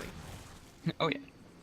Oh, here with the package. They're going into Braum. That pushes him into a pretty poor position. He misses the blast cone. Honestly, kind of messes it up. Back into the Corky W. Going Corky down. hit the blast cone to make sure Braum went the other way. That was a great blast cone hit by Corky. Interesting. I Yes. think that fight happened. And then here comes the Infernal Drake. For the side of University of Cincinnati. Instant conversion. Drake for them.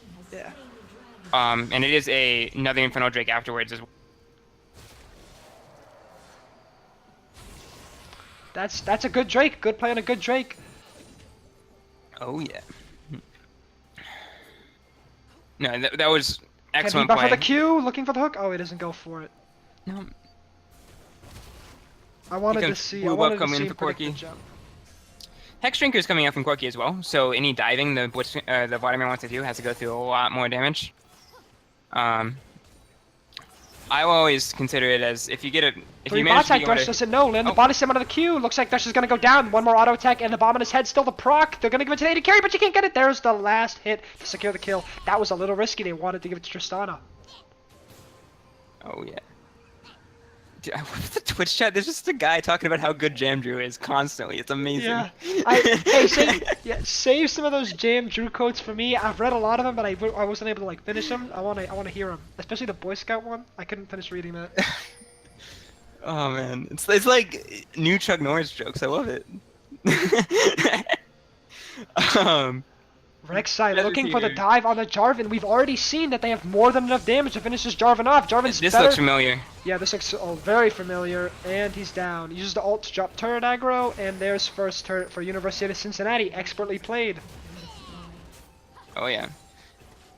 And we see here so they got the top lane counter pick, they got their jungler they wanted for the OE aggression, and they're just rolling that lane as hard as they can. That's the third death on Smite Infinity from the Rek'Sai, just ganking that lane over and over again.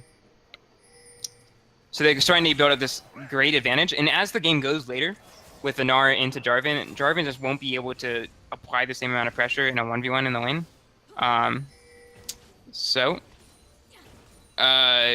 He's just going to have to back a lot more. He won't be able to stand up to that. He won't be able to push as freely. They won't be able to exert that total map pressure they got from game 1.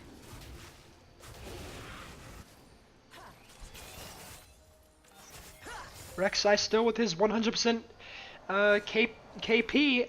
I wonder if he can keep it up. How long he can keep it up. He's definitely an integral part to this composition and the team. Gavin looking to take some back, posturing in the mid lane, but looks like he's just going to proto belt in and take the cooldown. Yep. And we see some both. Actually, no. Just Gavin coming down to the bottom lane. Jojaku decides to back instead. Gonna get it's going to be spotted hard out by a to. ward. Yeah, he kills the ward though. Yeah. Gets his revenge. Important part is let's see if he comes back. Smite Infinity on this pink ward. Hopefully, can't really set up for much. They know Gragas is bot side, so he'll just take the free pink. We don't see a lot of CS discrepancies on this game. It's actually pretty even on both sides. Actually, even CS exactly in mid lane and frequently in top lane. And even though Rek'Sai is cleaning the floor and doing a lot of these ganks, he's still keeping up. It looks like he's going for a gank. They see him on the ward. Can he sneak in? He tunnels. He does have the flash. He's not going to do it though. Tristana jumps away. Yep, good disengage from Tristana. Pushing the Thresh away before he can engage. It was a good bait by the red Oh side, no, but but they had they miss everything though! Good. The red side bot lane of UC definitely baited that pretty nicely, but they had the ward in that back bush, and Tech was privy to the gank. Yep. Now we see this. This is actually a pretty huge amount of advantage here in the gold for University of Cincinnati. And that's all kill gold too. Oh, oh here there's comes the the flash ultimate from Braum. ultimate. I don't know how much of miscommunication that was. Jojako's not down there yet. The Xayah ult comes out not to buffer anything away. Thresh goes down. That's 2 ults just for him. Can they turn this into a tower? They definitely need to because they've got Corky pushing in the middle lane left alone. Actually, they're going to continue the dive. They got the flash ult W in for the slow. Japanese import turning a lot of damage back into Jojako, but he's still got the W. He actually W's out of the ult, and that's all the damage gone. They're going to ult Nar, but the ult just ever so slightly off angle pushes him in the ever so direction. Can he turn Mega before it's too late? No, he cannot. Oh, wait, actually. Yes, he can. Yeah, yes, he can, but it doesn't matter. I spoke too soon, but the universe didn't. Nar was fated to die. He may have died in a different body. That's huge for Virginia Tech. They managed to turn what was a 3,500 gold lead into just a 1,500 now that the mid lane turret went down. With a lot of momentum too. Yeah, if they were Yeah. able to stop Corki from that push, which by the way is very intelligent of K-Man to say, you know what, I got out-rotated, let me punish Joe Jacko for, being a little one step ahead of me. So he kind of recovers that and, as you just said, Skylar, move the gold lead back more in the favor of UC, so it wasn't such a huge swing boon for Tech. Yep. And actually we see, I keep saying actually we see, Vladimir is the main beneficiary of that. He has 3 kills now. He's only 300 gold ahead of Corki, but when Corki just had such an advantage too. Corki just stole his blue buff though, and got the mid lane turret It's solo. Vladimir, dude. Yeah. What does Vladimir care about blue buff? I don't know, but Corki just took it. Man, Vladimir's mana. It's not going to regenerate. He took Tech's blue buff, not necessarily Vladimir's blue buff. And which was actually really smart of K-Man, right? He noticed no one was around him. He took the tower, and then he's like, you know what? I can gamble this one step further and take the buff. So that's much forward thinking for him. Gavin, oh, it's scary. Ooh, Oh, nice predict, Cork! The Corki W goes in, catches Gavin out. They really want to follow us up. Can they? They're not going to. The Rek'Sai Q lands. He's not going to finish the That's ult. right before Dragon 2, and it's an Infernal Drake. Yeah, this is bad. Actually, that's the same exact thing that happened last time. UC gets a pick right when Dragon picks and goes right to convert on it. Let's see if they're going to take it. Tech does have a much better positioning this time around the Drake. Looks like they're going to catch Gnar trying to walk in. He can just jump away, though. The stun can't connect. Jarvan dives a little too far and gets giantly punished for it. He was not really paying attention to the pull-off that UC did from the Dragon, and he goes down. That's 2 picks. Yeah. They're going to take this knowing Gragas is just coming out of base. Yeah, I think they were trying to just delay that as much as they could, but they went a bit too hard, and Jarvan gets caught out there. That's another 1,000 gold lead for University of Cincinnati, and that's 2 Infernal Drakes, which is big. Next one's Cloud Drake, so Tech doesn't have to worry about that stacking up too quickly. They do get a chance to get back in this game before maybe the next Infernal Drake spawns. But Tech, the advantage they just pulled off from that big play in the bottom lane, kind of gets negated there. Although they may get this mid turret. Tristana is a great at pushing turret. Not quite fast enough. Yeah, only about 1,000 health on that turret left. That's about maybe 10 autos from the Tristana, maybe a little less. But they're not going to stay to finish it off. They're gonna go protect bot tower, maybe do some sort of collapse down bot lane. Was that a flash from the Rek'Sai? Oh no, it was, okay, never mind. It was a tunnel on Burrow. Oh, and the bot lane turret goes down. Luckily they deny local gold. So, haha. Yeah, a bit slow on the rotation from Tech. They knew what they wanted to do. They just didn't know fast enough. Yeah. Nice thing is that Tristana is keeping up in gold with the Xayah. Only about 100 gold down right now. Despite the advantage Xayah's team has in this lane. Gavin right behind the Gnar. He just went mini. He could get... Gavin's going to go for the ultimate soon, I imagine. He just tossed it. There he Ultimate goes. back in. It's Vladimir back in. coming up, but they don't have the Rek'Sai's there. They got a lot of damage. Rek'Sai's There's here, the but there's Hyper Pro. 2 other members of Virginia Tech. That blast goes Gnar back in and Rek'Sai Rek'Sai away. Okay, that was pretty good. That's a free kill on Gnar. Sayonara. Rek'Sai's out Rek'Sai of just there. declared he's the carry. Yeah. I'm the carry. I'm leaving. You're the sacrificial bait. You're the engage tool. I'm here to win the game for us, obviously. And now Virginia Tech groups up for another push on the mid lane. Xayah's here. She has some decent wave clear, especially with the static shiv. But Tristana is a champion. Yeah, Tristana does what Tristana does. The Jarvan flag threatening the backline. He does have that ultimate. They were a little scared. It was a 4v3 for most of that time there, and the tower didn't have that much health.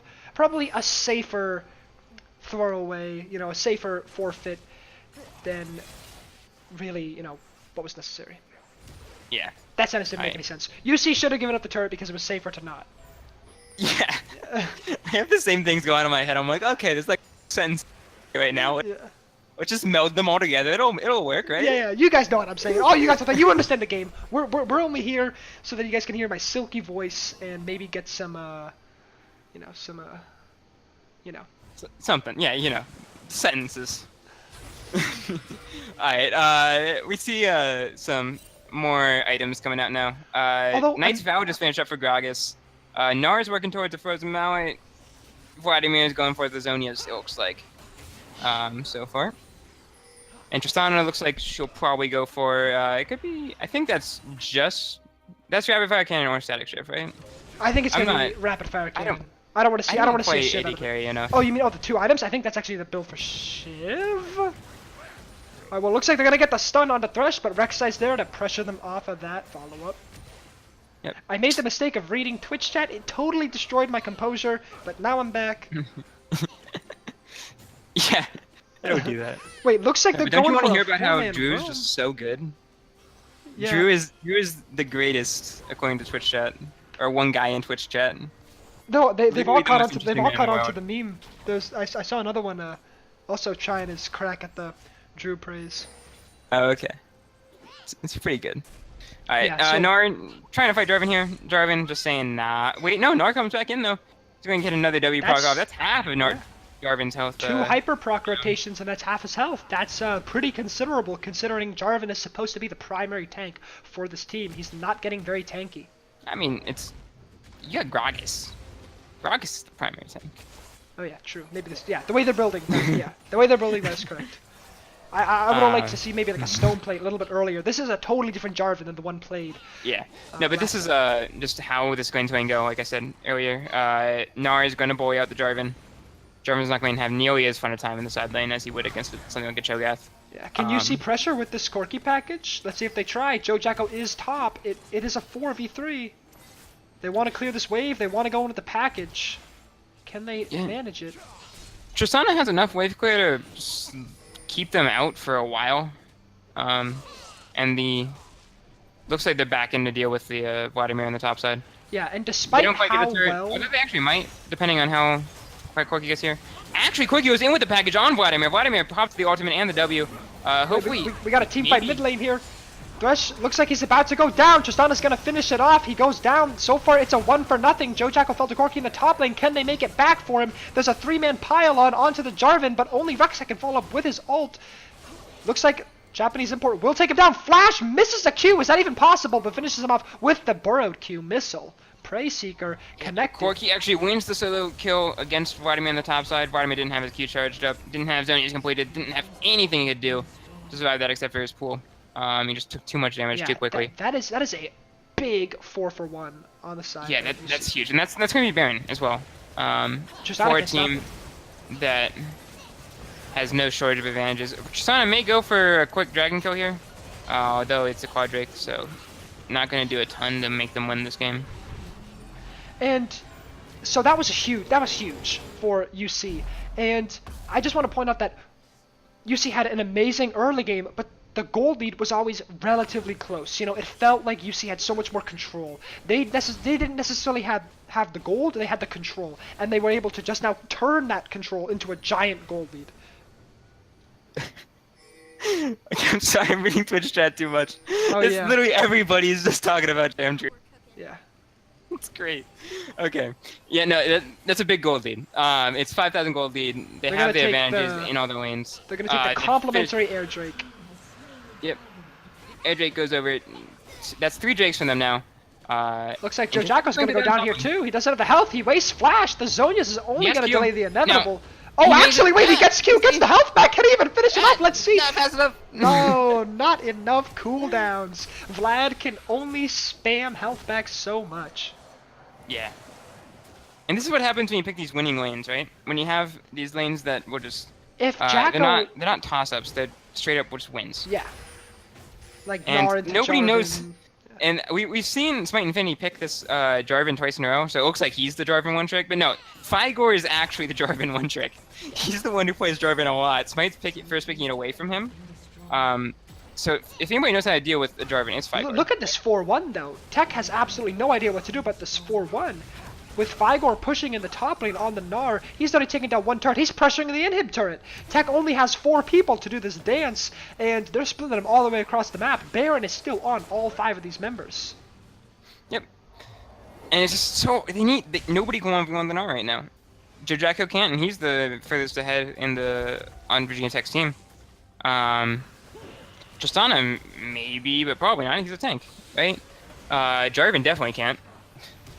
And that's it's just kind of understood that this jungler support won't 1v1 him. So not having they just need to have an answer for that. Meanwhile, Corki's pushing in the mid lane. Not quite as hard to deal with, but still something you have to deal with. He's going push. And this Rek'Sai is just doing so much work in general.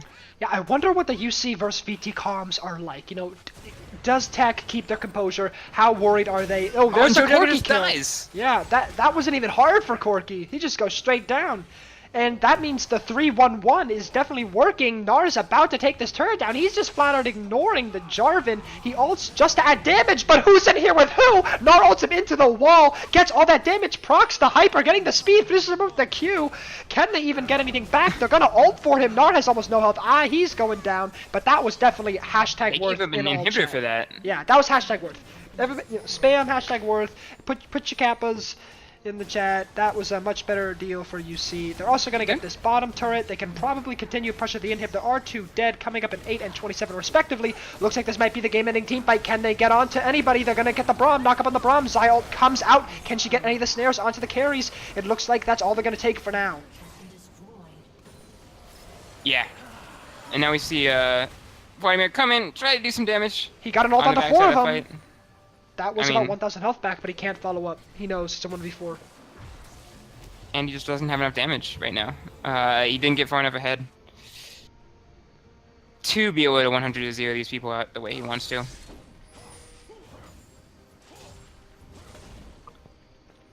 And now we see Virginia Tech's going to need to deal with 2 inhibs down for a while. Yeah, 2 inhibs down, no inhib tower on the top lane, and no real game plan, it seems like, to get out of this mess. Their base is in shambles. They've got the winning Gnar, the winning Corki. They've got the Xayah with the spread damage in team fights. Yep. The big thing, the good thing for Virginia Tech is Baron is down. Bad thing is it's going to be up again. And they just don't have a way to answer it. If they approach, actually these 2 inhibs are the worst 2 inhibs that can be down for Tech. If they want to approach this Baron, they're gonna be swarmed with minions. They're gonna need to almost perfectly juggle these challenges, which LCS teams can't even do so. I mean, I guess that is versus other LCS teams, but Yeah. Seeing the wave clear come out. Cincinnati going for the siege on the last remaining inhib. this is smart. This is safe. They don't really need to do a 3-1-1 or a 4-1 or even a 2-2-1. They don't want to give Tech the huge engage back into this game. They're saying, you know what, we've got 2 inhibs. Look at all those minions flooding into the base. Look at all the pressure they can stay. They're saying, you know, we're going to keep it safe. 5-man on this 1 inhib. But looks like they want it. Tech knows they're on a timer. They're going for a giant engage. But Gragas gets blown up. Back in the zone, yes, Vladimir not going to live for much longer. Zaya's in the back, peppering people with feathers. Slip, slip, slip. And they're going down. Jarvan's going to go down before he can even pop any of his major items. And that is a clean ace. Clean That's ace. game. Yeah. You see pushing us to a game 3. The win. GG's in the chat. Great job from University of Cincinnati getting that early advantage they needed to get the advantages, getting the winning lanes that they want. Great job overall. And now we have to see if Virginia Tech goes for a side flip, right? Like, they can get red side this time. They can get the counter picks in the top and mid lane. But it will change up their pick bans, right? They can't just pick away the Jarvan. They may have to ban the Jarvan. Things like that. So, yeah. Let's see what happens in the next game, which we should get into in the next 5 to 10 minutes. How do you freeze the current screen on the stream? Because the screen isn't going to change Take for a a while. take a screenshot of it, put it in Paint, Oh, that and would then take leave forever. Paint maximized. No, I don't know. I'm sorry. No worries, no worries. All right, so Get a second screen. let's do a little recap of this game, right? So obviously, right from the start, UC, they said, you know what we did last time, it did not work. Tech kind of pulled it apart. They had the scary engage comp. They had the damage. What are we gonna do? We're gonna take away the really reactive tank, and we're gonna replace it with a proactive tank. We're gonna make this winning matchup. We're gonna have this Gnar take over the game alongside the Rek'Sai. We're gonna have this Rek'Sai just bully Gavin and 97 in the jungle. They're not gonna let Gavin and 97 control the team fights like he used to, like he did in game 1. If they shut him down early, it doesn't matter how good you are with your ults, how much map presence you have. If you get blown up by literally anybody on the map, it doesn't matter, right? And they were really able to take Tech and just pull them along the map. Everything that we saw Tech do correctly in terms of rotation, it's because they were forced to do so by UC. And if they were ever a few seconds late, they were punished. If they ever got picked off, they were punished. Immediately transferred to Dragon. And it was just a really good game from UC. Yep. I would agree wholeheartedly. UC did exactly what they wanted to do. They got the winning matchup in the top side.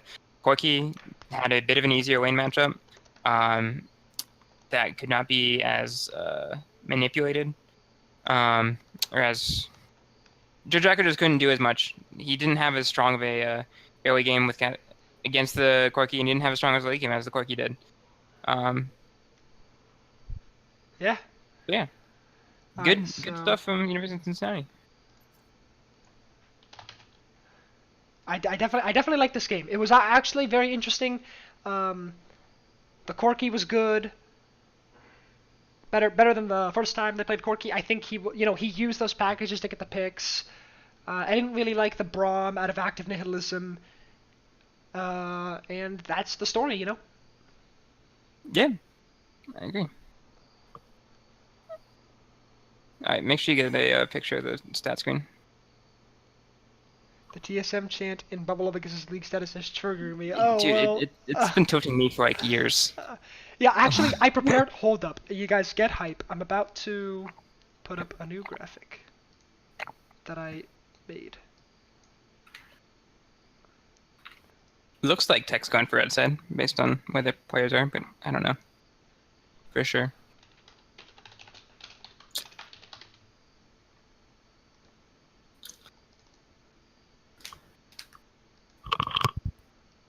Okay, if this is blurry as fuck, it's not my fault.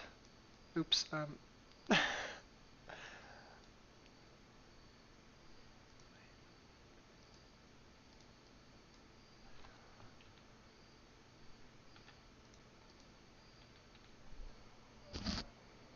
everyone even read that? Is that a...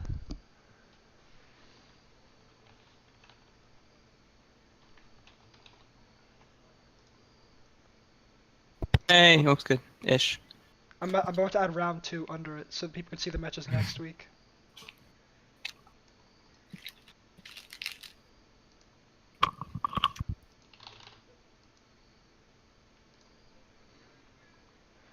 Alright, let's talk about what we want to see in Game 3.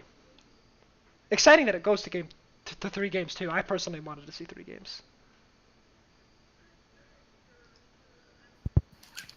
I mean, big thing, Virginia Tech just needs to pick a bit better of an early game, a bit better lane matchups so they don't get what is it, exploited. Bonked, yeah. Like just the Gnar into Jarvan is so good for how University of Cincinnati wanted to play that game. And an early game jungler is great. Getting wards down early to spot that out so Gavin didn't get as destroyed by it would have been nice.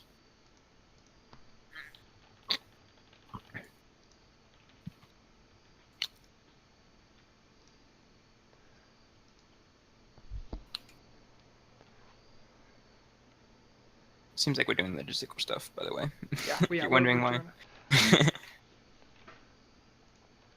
Alright, and we're gonna go to a quick 2-minute silence so you guys can, you're sick of hearing us, I get it. We will be back in 2 quick ones.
Okay. Hey guys, we're back. Hope you didn't miss us too much, because we missed you. All 75 of you in Twitch chat with the already occurring EEC memes. It is the fresh meme stream. I love it. We're about to get Game 3 underway. Tech versus Cincinnati. Who's going to take it? We've got Tech opting into red side this time. And, Yep. You should probably move the yeah, I'm gonna avoid do so now, now, because yeah. you can't see in the Over. pics. Alright, Ari continues to be the first ban. That's still a good ban. Big thing here is you want to see changes from Virginia Tech's side for bans. They won't be able to first pick the Jarvan away anymore, right? So that's been a big part of their strategy so far, especially because Figor just plays a lot of Jarvan.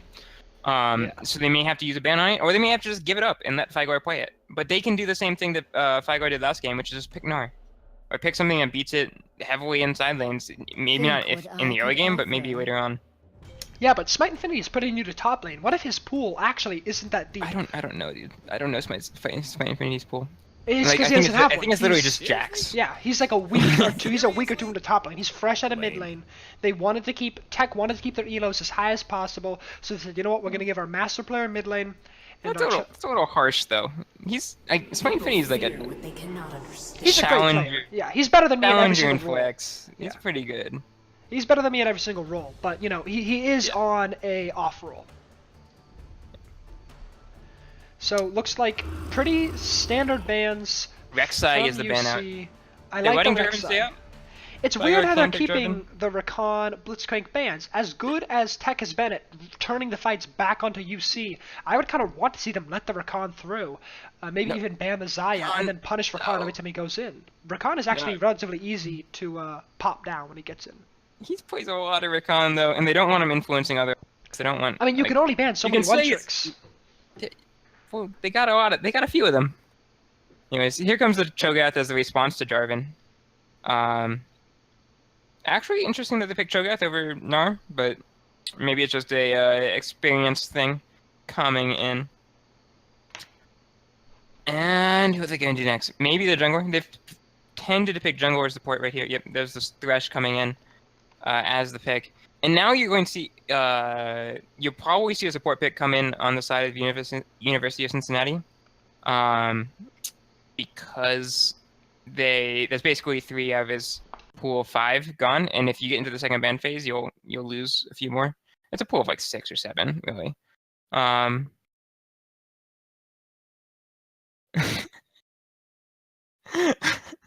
Dude, chat's so mad at you. I think. Oh wait, no, that was somebody's message was deleted. Yeah, no, yeah, it was. I thought they were mad at you for No. going too harsh on Smite. It's okay. We'll move forward. Onwards and we upwards. get the Gragas pick out. Gragas is the jungle pick. Pretty great all-around pick. That is the pick the Japanese import went with in the first game. We could see Zac as the response once again on the side of Virginia Tech. Tristana taken away as well. And this Gragas Tristana is just consistently picked together. It seems like it's been picked together every single game. Yeah, but you know we saw it on UC game 1. So if this loses, then we know that the worst thing you can pick is Gragas Tristana. That means you insta lose. Wait, but this is actually interesting. Tech is going back to the Sivir Thresh. Yep, Sivir's just a great pick against Tristana. It's nice to be able to. Wait, hold on. You know, screw the ban phase. I want everyone to know right now that the artwork is backwards. I tried to fix it last time to be proactive, but when I proactively fixed it last time, I broke it, and that was where the stream started a minute late. So, just in your minds, flip the artwork, and I'll get better at it as time goes. I'm absolutely livid. Okay, and that's actually a Vladimir ban and a Corki ban. I don't think that. See, again, I don't think the Vladimir ban was necessary from UC at all. That's kind of like Tech's ban on Cho'Gath last time.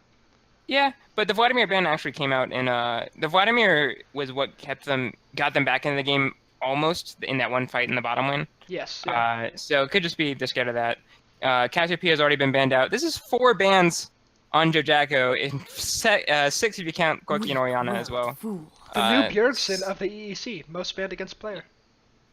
Elise is also banned out in the jungle. so Gavin won't be able to pick that. Zach's still up. Sejuani's still up. He goes with the Zach, saving the mid lane for last for the counter pick, which is the first time Joe Jacko will be able to do that this series. And that's huge, actually. It is Because actually of the disparity huge. Yeah. in the mid lane, Joe Jacko is a Diamond 1 X-Masters player against a Diamond 5 mid laner who plays mostly jungle. He's been crushing both lanes, and that's without the counter pick. They tried to get it to him the first time, and UC read it and denied it, and they're finally going to get it for him. Yeah. Now we see the Janna come out. There was a stat put up on the LCS stream yesterday where Ardent Sensor Janna with her ultimate can get 300% gold efficiency out of the Ardent Sensor. Yes, yeah. Which is a lot of gold efficiency. That's a good buy. Most people would buy something worth that costs a third of how good it is. And here's an Echo pick is coming out, which is a little strange as a blind pick because it can be exploited. There's a few lanes that Echo just has no chance in. Yeah, but so many of this. Joe's picks have been banned. Echo's one of Joe's picks been picked away, and there's 4 bans on him. And they even banned away Corki and Oriana. Joe has so little to work with right now. There's 6 mid lane bans and the Echo pick, which is one of Joe's pick. None of the bans were on Echo counters. There's more you can do. And he actually just goes for the Lucian. Another meta mid laner. There's a lot of meta mid laners. But if you're going to go 280 carries and not going Ardent Sense of support, what are you doing, right? Like, to me, this looks a little off. To me, this looks like UC rather correctly neutered Joe Jacko's pool. They got 4 bans, and when you see banning 4 mid laners, and you ban 2 more, and they get the first mid lane pick, even if it is an Echo, I don't really feel like Lucian was the best answer to being, whittled down so deep. Sure, but you can. It's fine. Honestly, it's fine. There's a few other mid lane picks he could have gone. He could have gone Cassidy. He could have gone like Katarina, Talon, or great other picks against Echo. It's just the Echo is counterable, but not really relevant. What you're going to see here, because of the way that University of Cincinnati has picked, you're going to see them go really aggressive in team fights and just hope that Janna can bail them out. Echo is going to want to dive in with the Gragas and the Jarvan, and it's about how well Virginia Tech can answer that. And Echo is actually not going to have the greatest time against this Thresh Cho'Gath. Between the Cho'Gath 2-second silence and the 1-second knockup and the Thresh hook and the Thresh play, he can get locked down for a long period of time and not be able to use his ultimate, which is basically the bane of Echo if he just dives into a situation that he can't win straight up. Yeah, and a lot of Echo's damage is done, at really close range, and that's going to be, extra, add that extra element. Yep. But on the other side, there's just a lot of damage on the side of Virginia Tech between the Lucian and the Sivir. 2 great high damage sources, and the Cho'Gath can execute whoever he wants. That's another big thing, is Echo can't go below 1,000 HP against this Cho'Gath. Yep. If he does, he's dead. Yeah, so it's going to be a lot harder to use his ult, and Gavin is back on the Zac, the Zon Amorphous Combatant, and I think that was really pivotal in their Game 1 win, so we're going to see if he can pull that back. And we're going to see if Smite Infinity and Gavin can be the 2 tanks that the UC frontline has been this series. And we've talked about how I think Virginia Tech has a good draft here, but on the side of University of Cincinnati, that is so long. So many just like I sounds in that name. Anyways, they have Echo is a great split pusher, and besides the fact that Lucian can potentially 1v1 the Echo, depending on how he fights it, it's not super easy to answer that because just the fact that there's double teleport. They can 1v1 and put pressure on all the lanes, and if they play it right, they won't have Virginia Tech won't be able to. They'll basically need to get just really good rotations out, put pressure in the right places at the right time. And with the 1v1 with Janna means whenever the 5 tries to engage in your 3, Janna just disengages and you walk out. And Gragas does too. So it's hard to exploit that. You have to go for the Echo at the Jarvan in that situation. Yeah. I just realized the summoner spells are bugged out on my client. Skylar, could you just read off they're the same for me, but it's going to be Teleport, Smite, I think Ignite, Heal, and Exhaust. Alright, good. So standard spells. The weird thing might be Lucian, who may or may not have Ignite. Ignite standard on Lucian, in Yeah. case you're wondering. Whew. All right, 11 seconds will be in this game. I think these are pretty standard comps. You know, we've seen the Gragas before, we've seen the Tristana before, we've seen the Jarvan, the Cho'Gath, the Zac. Tech really needs to make this Cho'Gath work. It has not worked it did not work for UC, so hopefully Tech can make it work. Yep.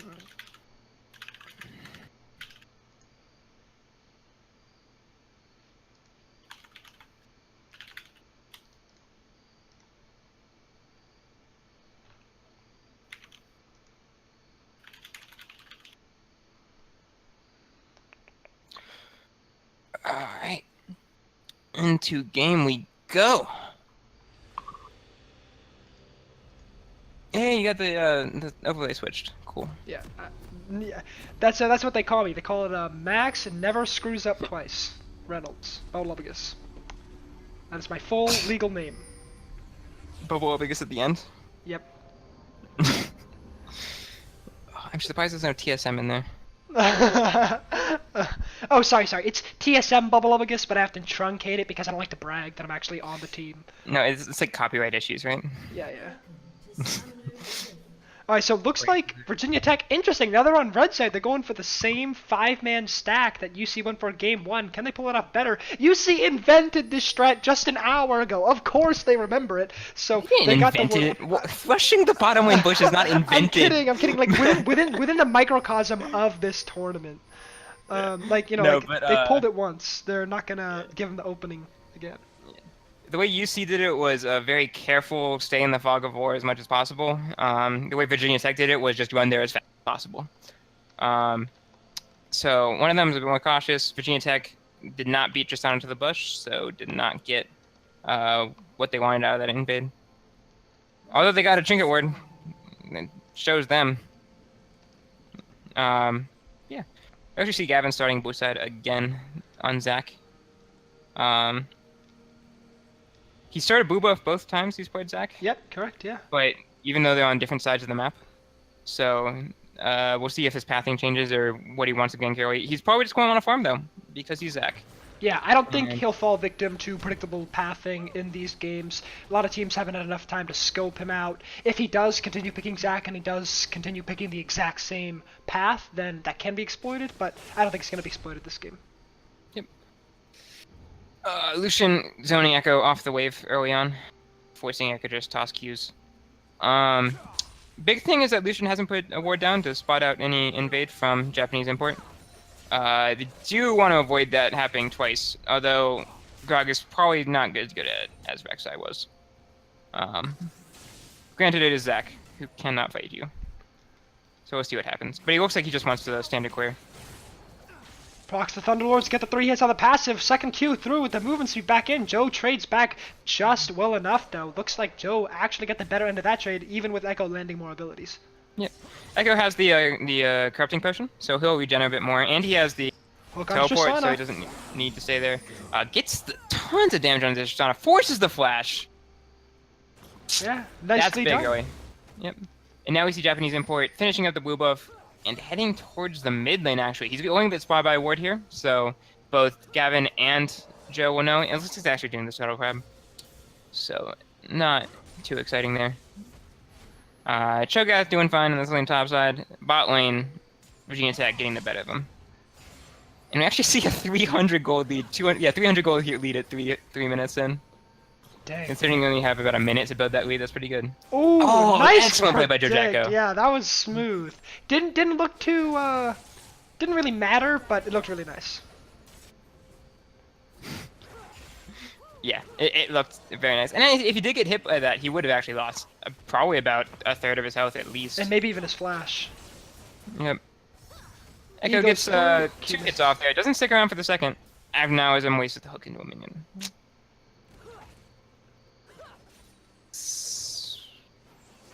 So we're seeing this lead in the bottom lane is pretty much the most consistent of the 3. Yeah. We're not seeing any Jarvan large getting a CS bit of- discrepancies anywhere except the bot lane, but they did Well, burn the flash. Jarvan's got the same, but big wave pushing in, so he'll be fine. Yeah.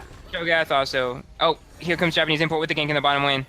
That's a Thresh. Activism going down. He flashes the wall. That's a hard flash. Good thing he got it through. That means his life, but he's on the wrong side of the map, being chased down by flashed the Tristana wrong and way. Gragas.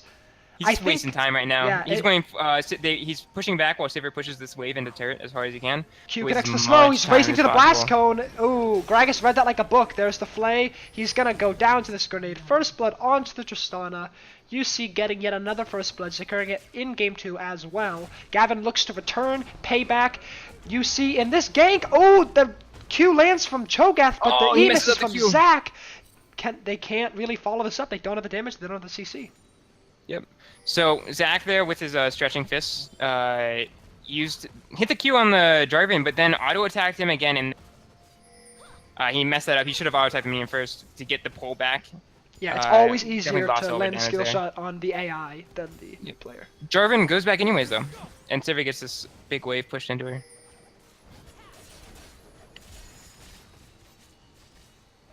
Alright, pretty slow start.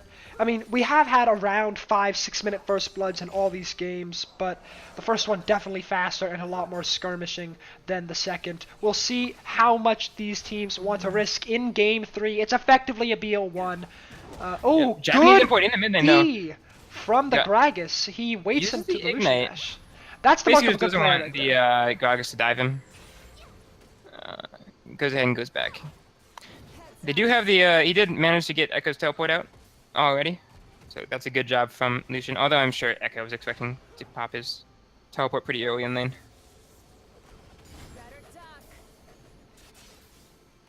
Alright, And now we Zac see, posturing to gank the bot lane perhaps. His E can't be that long range yet, but there's the hook onto Jana. They flay for the engage. It's a relatively easy hook to Fighting land. here. Zac Zac goes in. Q's, he's gonna be able to pull her back. There's the CC airborne. Jana does not have a lot of health. She does not exhaust. have... There's a flash out of it. The tornado won all three of them, and she's gonna live. Echo's coming down to Echo's try here. and turn something. Sivir spell shields the front of the Q, but she's still really low. Can they turn the damage on? Thresh has to walk away. They are both blinking red. Well played by UC. Also, what point for Virginia Tech forces Echo to come down while Lucian stays top, or stays mid rather. True, Lucian... Pushes a wave into turret. That's going to be another 10 or so off CS Can for Lucian Echo. force Echo out of mid lane? They've got the pink Oh, he there. goes He into predicts the the stun. E, but Zac is there, and there's the ult. Forces the ulti out of there. But here comes Gragas, gets the hit. Doesn't have his ultimate. He's level 5. Colin comes in. There's a teleport though. Came as he's Jojako goes managed down. to get the kill onto He didn't have Jojako. flash Gavin has to or flash E. out. Yeah. They are all low health. They do not want to fight right now. And blue buff's up. That's going to get stolen for sure. You see Damien just had turning to see on the heat map pressure here. in this game Yeah. 3. For sure. They're just flat out rotating more than Tech right now. Tech Yep. is doing a decent job at turning damage back on, but UC's just completing the kills and completing the rotations, committing a little harder, getting a little bit better out of these trades. For sure. And now we see, but Cho'Gath uses the time, gets some farm in the top lane. Misses some farm in the top lane, rather. Missed a few CS there. Doesn't quite manage to make up the lead back from Jarvan, but he does still have his teleport. Yeah. Lucian has a huge wave he can farm here in the mid lane. We gotta see Jojako really step up here. They put a lot of their faith in Jojako by banning out some of the mid laners, by saving his last pick. He's on a slightly, not really a comfort pick for Jojako. So we really gotta see him pop off if Tech wants a bigger pull in this game. But again, we're seeing a similar pattern from last game where UC has a lot more control of a control lead than they do a gold lead. You know, it's really only a 1k gold lead after all is said and done. Yep. Last time UC was a little more capable of converting those onto dragons though, but it's an earth dragon. It takes a while to kill. The big thing too is it's not just about the gold lead, it's about item leads, right? And as you can see from all over, there's no huge item advantages for any player. Yeah. Same jungle items, same bot lane items. Moby boots versus double fairy charm and for supports, like it's not a huge deal. Yeah, Jana in just got the lane. coin upgraded though, so when she completes that quest, people will be running towards her at the speed of sound. Another reason why Jana's strong. A lot of people don't realize the synergy between her passive and the coin quest. Yeah. Gotta go we just fast. keep seeing people farming. A bit calmer now for a while. Junglers just farming back up, making sure they get their gold. Zach does want a little bit more to go a bit more late game. Gragas does have the early game advantage, so I think Virginia Tech should be fine just letting this play out slowly, keeping the advantages they have in some lanes, trying not to make the University of Cincinnati grow their advantages at all. Exactly. We really Gotta watch out here though, top lane. Smite Infinity's walking right next to Gragas in that bush. Yeah, Gragas snuck into the lane. Smite Infinity seems like he knows. Yeah, Gragas is gonna go stop the recall. I don't think they're gonna get much out of this. Gragas ult down, and we return to our regular scheduled programming. Yep. See if anything else pans out. Echo's down a decent amount of CS now. That's a 20 CS lead for Joe Jacko. Although that's not too much bigger than the lead in the top side. Joe's walking down. Maybe looks like they're going to go for Mountain Drake. Or a 4-man dive. Oh no, they're gonna sneak No. the Mountain Drake. Yeah, UC is not hip to this. They do not have vision on the Mountain Drake. It will take a little bit of time though. We don't even see Gragas or Echo moving towards this. They just don't know this is happening. Echo knows solutions on the bottom side of the map, but they think he's hovering somewhere near bottom side. There's no wards in that jungle But at all. Echo's getting the wraparound on the Cho'Gath. They may be able Yeah. to turn this. Cho'Gath does have ult, and Jarvan's getting pretty Jarvan low. has low health, yeah. Oh, I guess the Cho'Gath stun, knew he though. needed to fight, but he turned a little too late potentially. He can't get the feast. Oh, There's yes, the feast! this- I think yes! he's out of here. Yeah. Unless Echo can really follow up with the E. Let's see, Q-Lance Pack. No, he's going No, down. Cho'Gath does Echo not have the got that. flash. I don't think Echo needed to burn flash there, but it was a good trade. And we got another fight in the bot lane. Janna going out with a big ult. Zac getting the double clap back in, pushing their 2 back. They don't have the Thresh Lantern. Can they make it? They don't want it. He gets the ult, but not the targets he wants.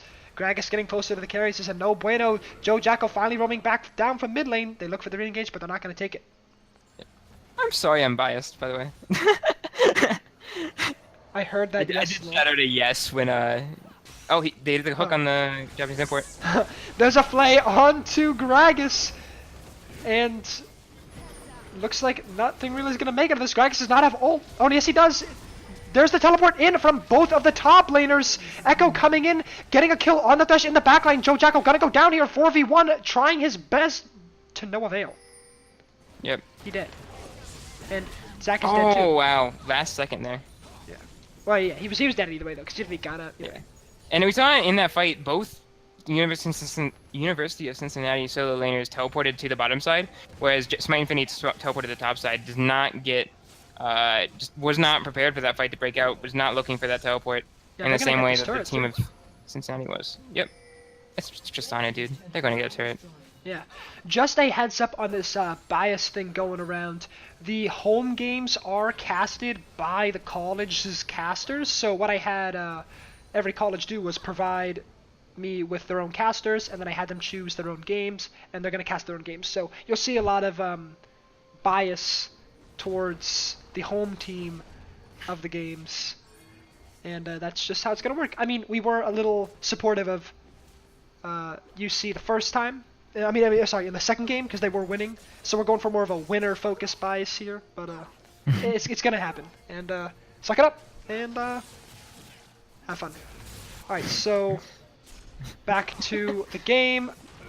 Zac going for the E on the Jarvan. He doesn't know he's there. He still misses it though. Good dodge out. He's gonna flag and drag away, and that is security. Joe Jacko. Oh, they're going to get hit by this Echo Snare. Stun. This Echo is on point with these stuns, I have to say. Oh wow, Let's that finish him off. hurts, dude. Ooh. The Infinity Edge just got finished, and I think she got 2 crits off there.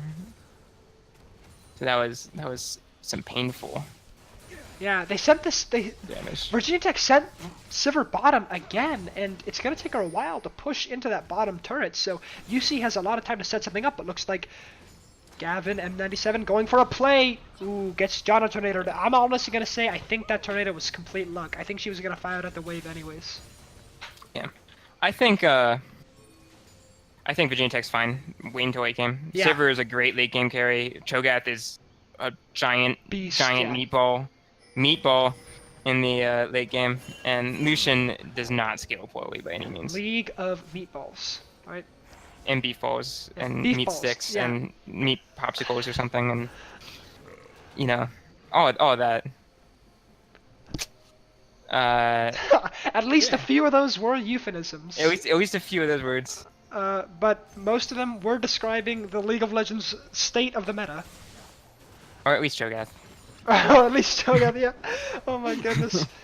So really, we've got a little bit of a stalemate. UC not doing a whole lot with their 6 kills, but then again, Tech not really doing anything either, playing a little bit too reactively. I think Tech can't really push stuff right now. Yeah, you are right to say that they definitely want to push this late game. You know, Thresh is better at picking people out than Janna. Sivir, Lucian scare really great into the late game. Cho'Gath only becomes more and more painful to deal with as he gets bigger and bigger and tankier. So, you know, what we're going to see here is hopefully Tech stalling this game out. The next big objective I think we'll see is the dragon coming up in about a little bit over a minute. It's going to be another Mountain Drake. First one went to Tech. If the second goes to Tech, that would be pretty big too. 280 carries on turrets would be ginormous, but also Tristana, one of the most notorious turret takers, will have a great time with that Janna shield and Mountain Drake taking those objectives and towers. Oh yes, yeah. You definitely want to keep Mountain Drake as far away from Tristana as you can. And the big thing, the other thing about Mountain Drake is the Baron speed. Being able to take Baron out faster is so undervalued. A lot of people, when they think Mountain Drake, they think taking turrets. Exactly, yeah. The being able to take the Baron is just as good for a team that doesn't have as good siege. Like if you theoretically had a team with 5 melee, right?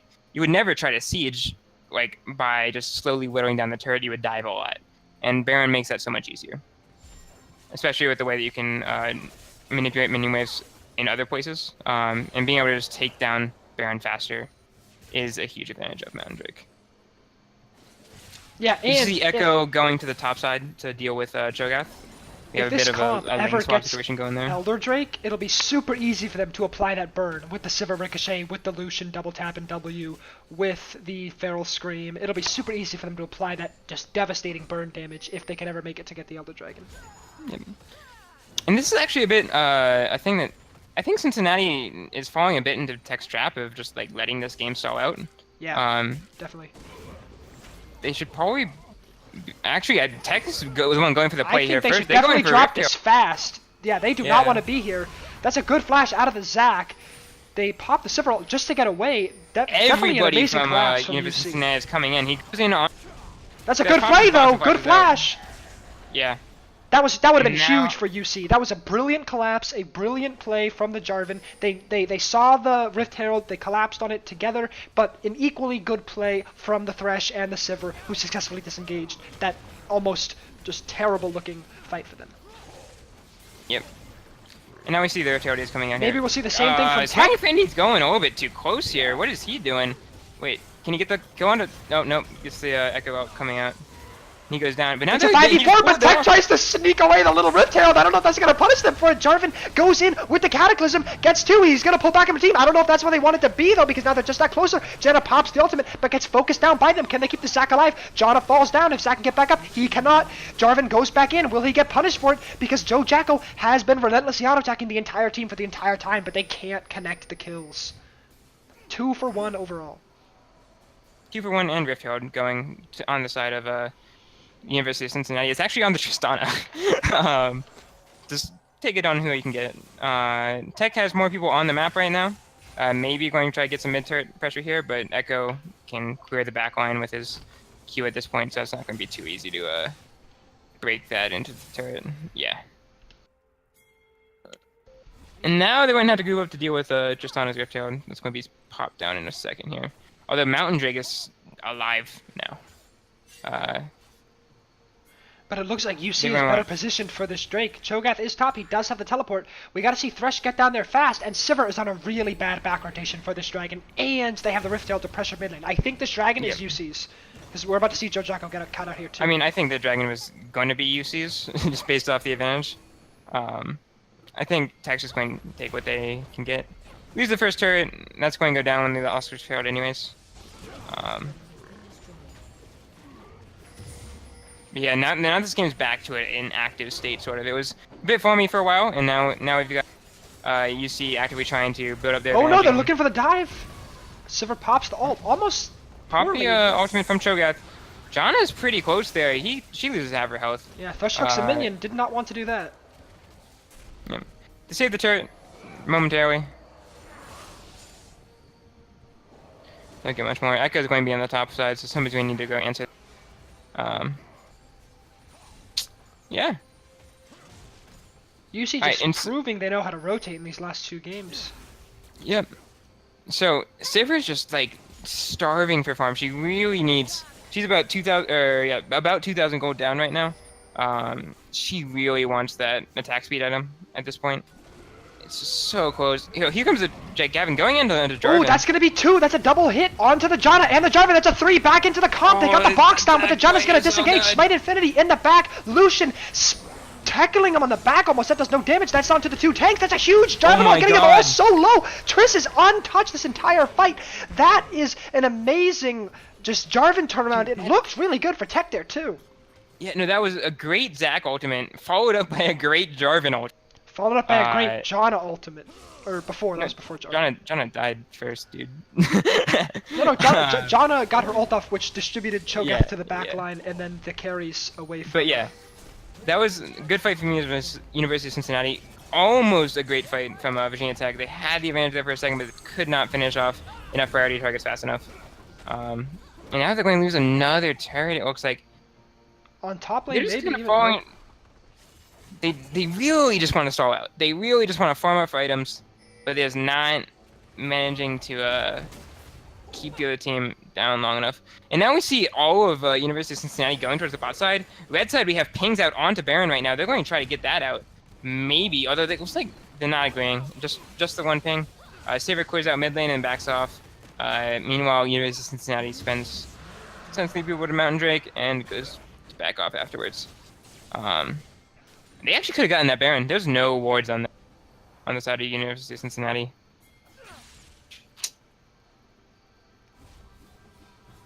Yeah, they take the free Earth Drake.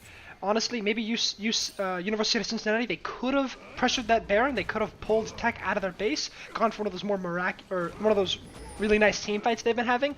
But they take the free Drake, which is actually a breath of fresh air for Tech. They can continue to try and slow down this game and scale up their AD carries, which are a little bit behind, I would say. Yeah. Yeah, just 1 item for each of them, or 1.5 in some cases. Oh, here comes the Johnny getting picked though. She just goes down. Great pick from Active Nihilism there, hitting the thresh hook. Yeah, it's definitely gonna keep Tech in this game. You're ahead, but you're not that ahead. This game isn't yours yet. Yeah. And with that play, they can actually go for a fight here. There's 5 of them there. Echo's in the bottom side. He does have teleport though. Sephiroth goes down. Righteous Glory onto the Tristana. She hops away, but Cho'Gath's a fast Cho'Gath. That's the Buster shot. Can Zac land it? He can. Nice. There's the Q. There's the smack. Back in. The Cho'Gath rupture on top, but she's got a lot of health still, but no jump. Get the beast. Wow, that's a good fight from Tech. They're relentlessly engaging with all their tank line, but Cho'Gath's got to get out of there and take the Lantern. He's done his job. Wait, actually, no, he can finish it off. Jarvan's going to go down. Thresh is in the line. Can he land the hook? He misses it. Looks like this is going to be it for Tech. They're going to take turrets. Echo's still pushing in the bot side, though. Let's see if he can take anything back. Janna is back up, and looks like Tech is going to take the turret and the kills and get out of there. They don't want Tech on that inhib. I mean, they don't want Echo on that inhib. They need to go deal with this Echo quickly, though. He's taken out. He's half health on that inhib turret already, and they're just not going back. Nobody's going to answer him. Yeah. It's a huge wave. Echo is backing off before anybody from Tech even... Yeah, Echo... like, they've got to be here, right? Yeah, they have to respect me, right? Like, they got to know, but... Like, are they coming? Is it gonna go down to minions?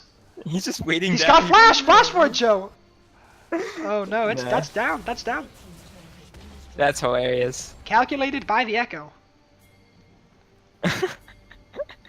That's hilarious. That's gonna hurt.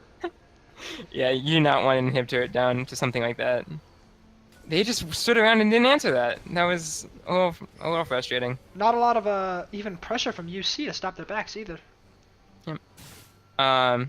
Big thing here though is Echo goes into late game. It's a very tanky team on the side of Virginia Tech, and Echo is just not that good against tanks.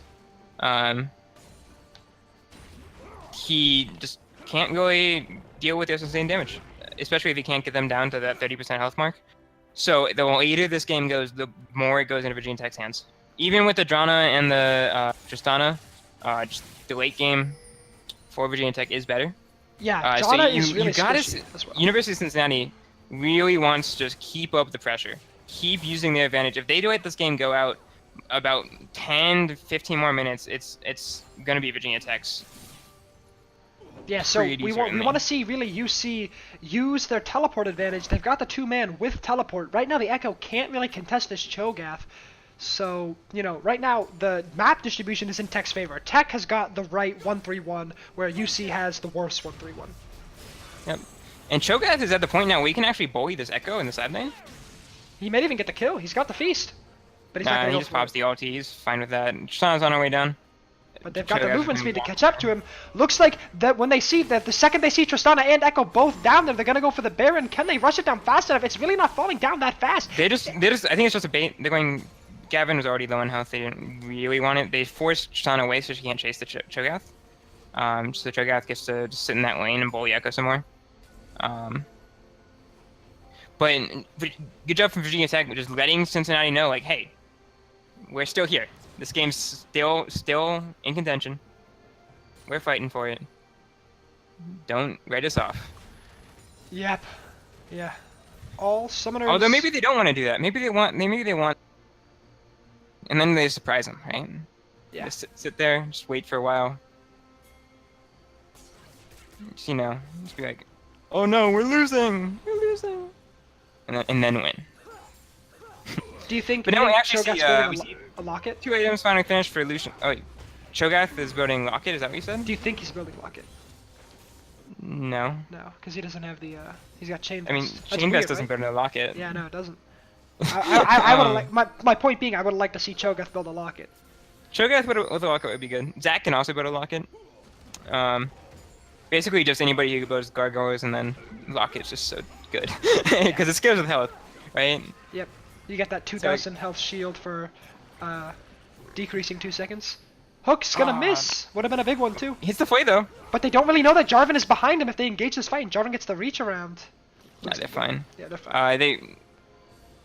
That was their little moment of 5-man. I think Cho'Gath's going to go back to the bottom lane now.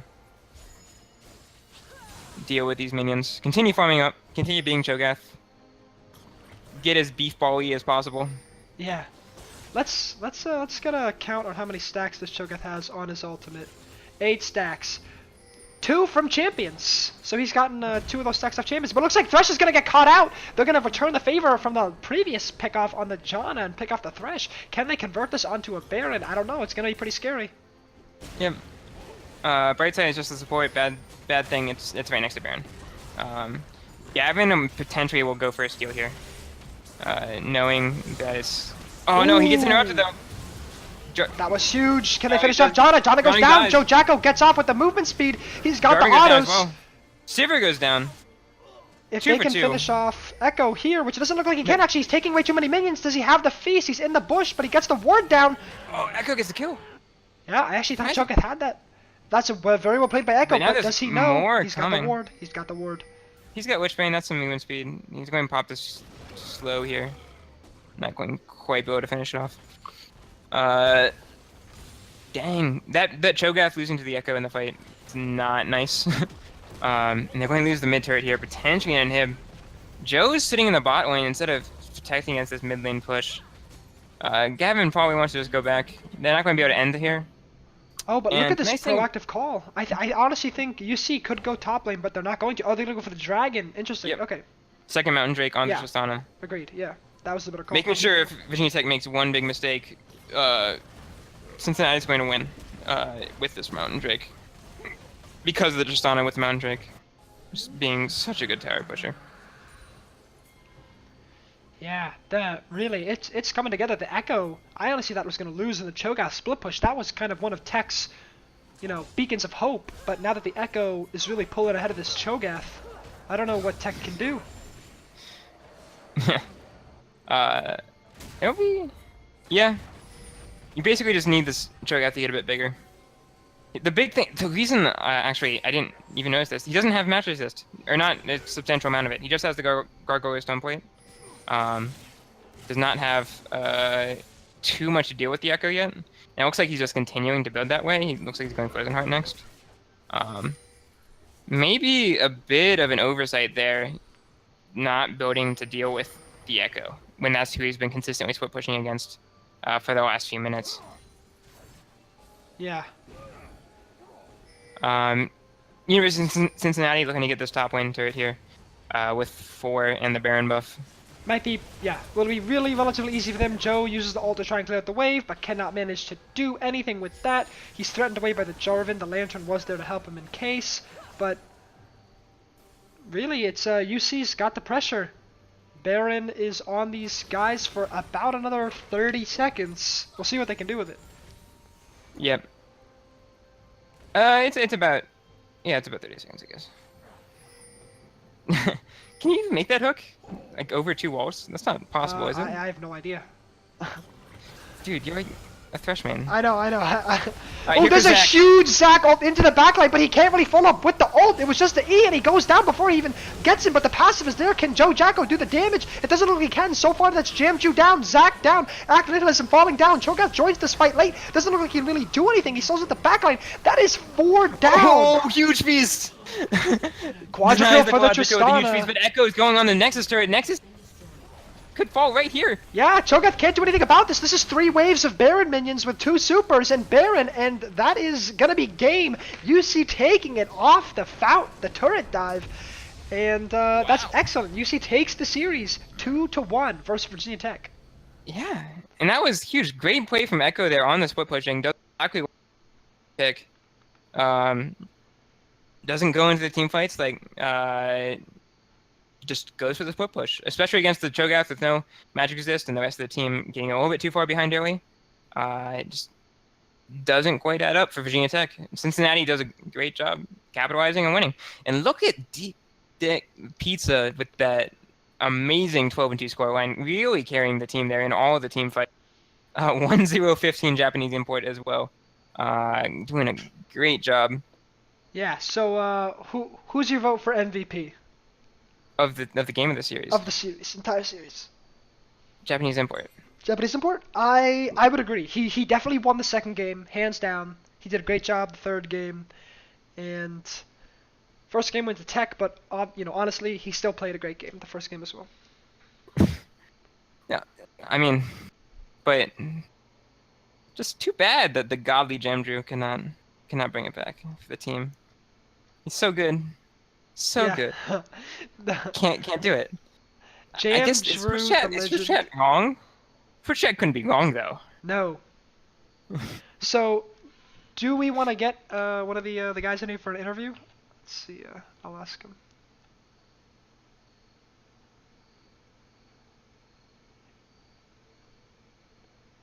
Right here to talk about the game. Okay. Yep. So. Not too much to say beyond what's been said. Great job from University. Again, getting that early game lead and then just continuing to capitalize that, not letting Virginia Tech go to the late game like they wanted to with their comp. Making sure to keep taking objectives, got the Rift Herald, got 2 dragons, got the turrets, got the Baron. Little hiccups, minor hiccups, but not nearly enough to stop their roll to victory. Great job from K-Man as a Beast, using that Echo blind pick in the side lane to get the pressure off his team. Make sure the the team had to constantly deal with this split push. So even if Virginia Tech got a good fight, they still had to deal with this split push pressure coming in. Really made it hard for them to come back into the game. Yeah, I agree. UC definitely learned in the series. You could see them get better at rotations, at team fights, at the macro game as the games were progressing. Maybe the first game was nerves, maybe the first game Tech really just did outdraft them, or maybe they just really didn't know how to play that Cho'Gath. Tech used the Cho'Gath better, but it was still a really underwhelming champion in this series overall. I mean,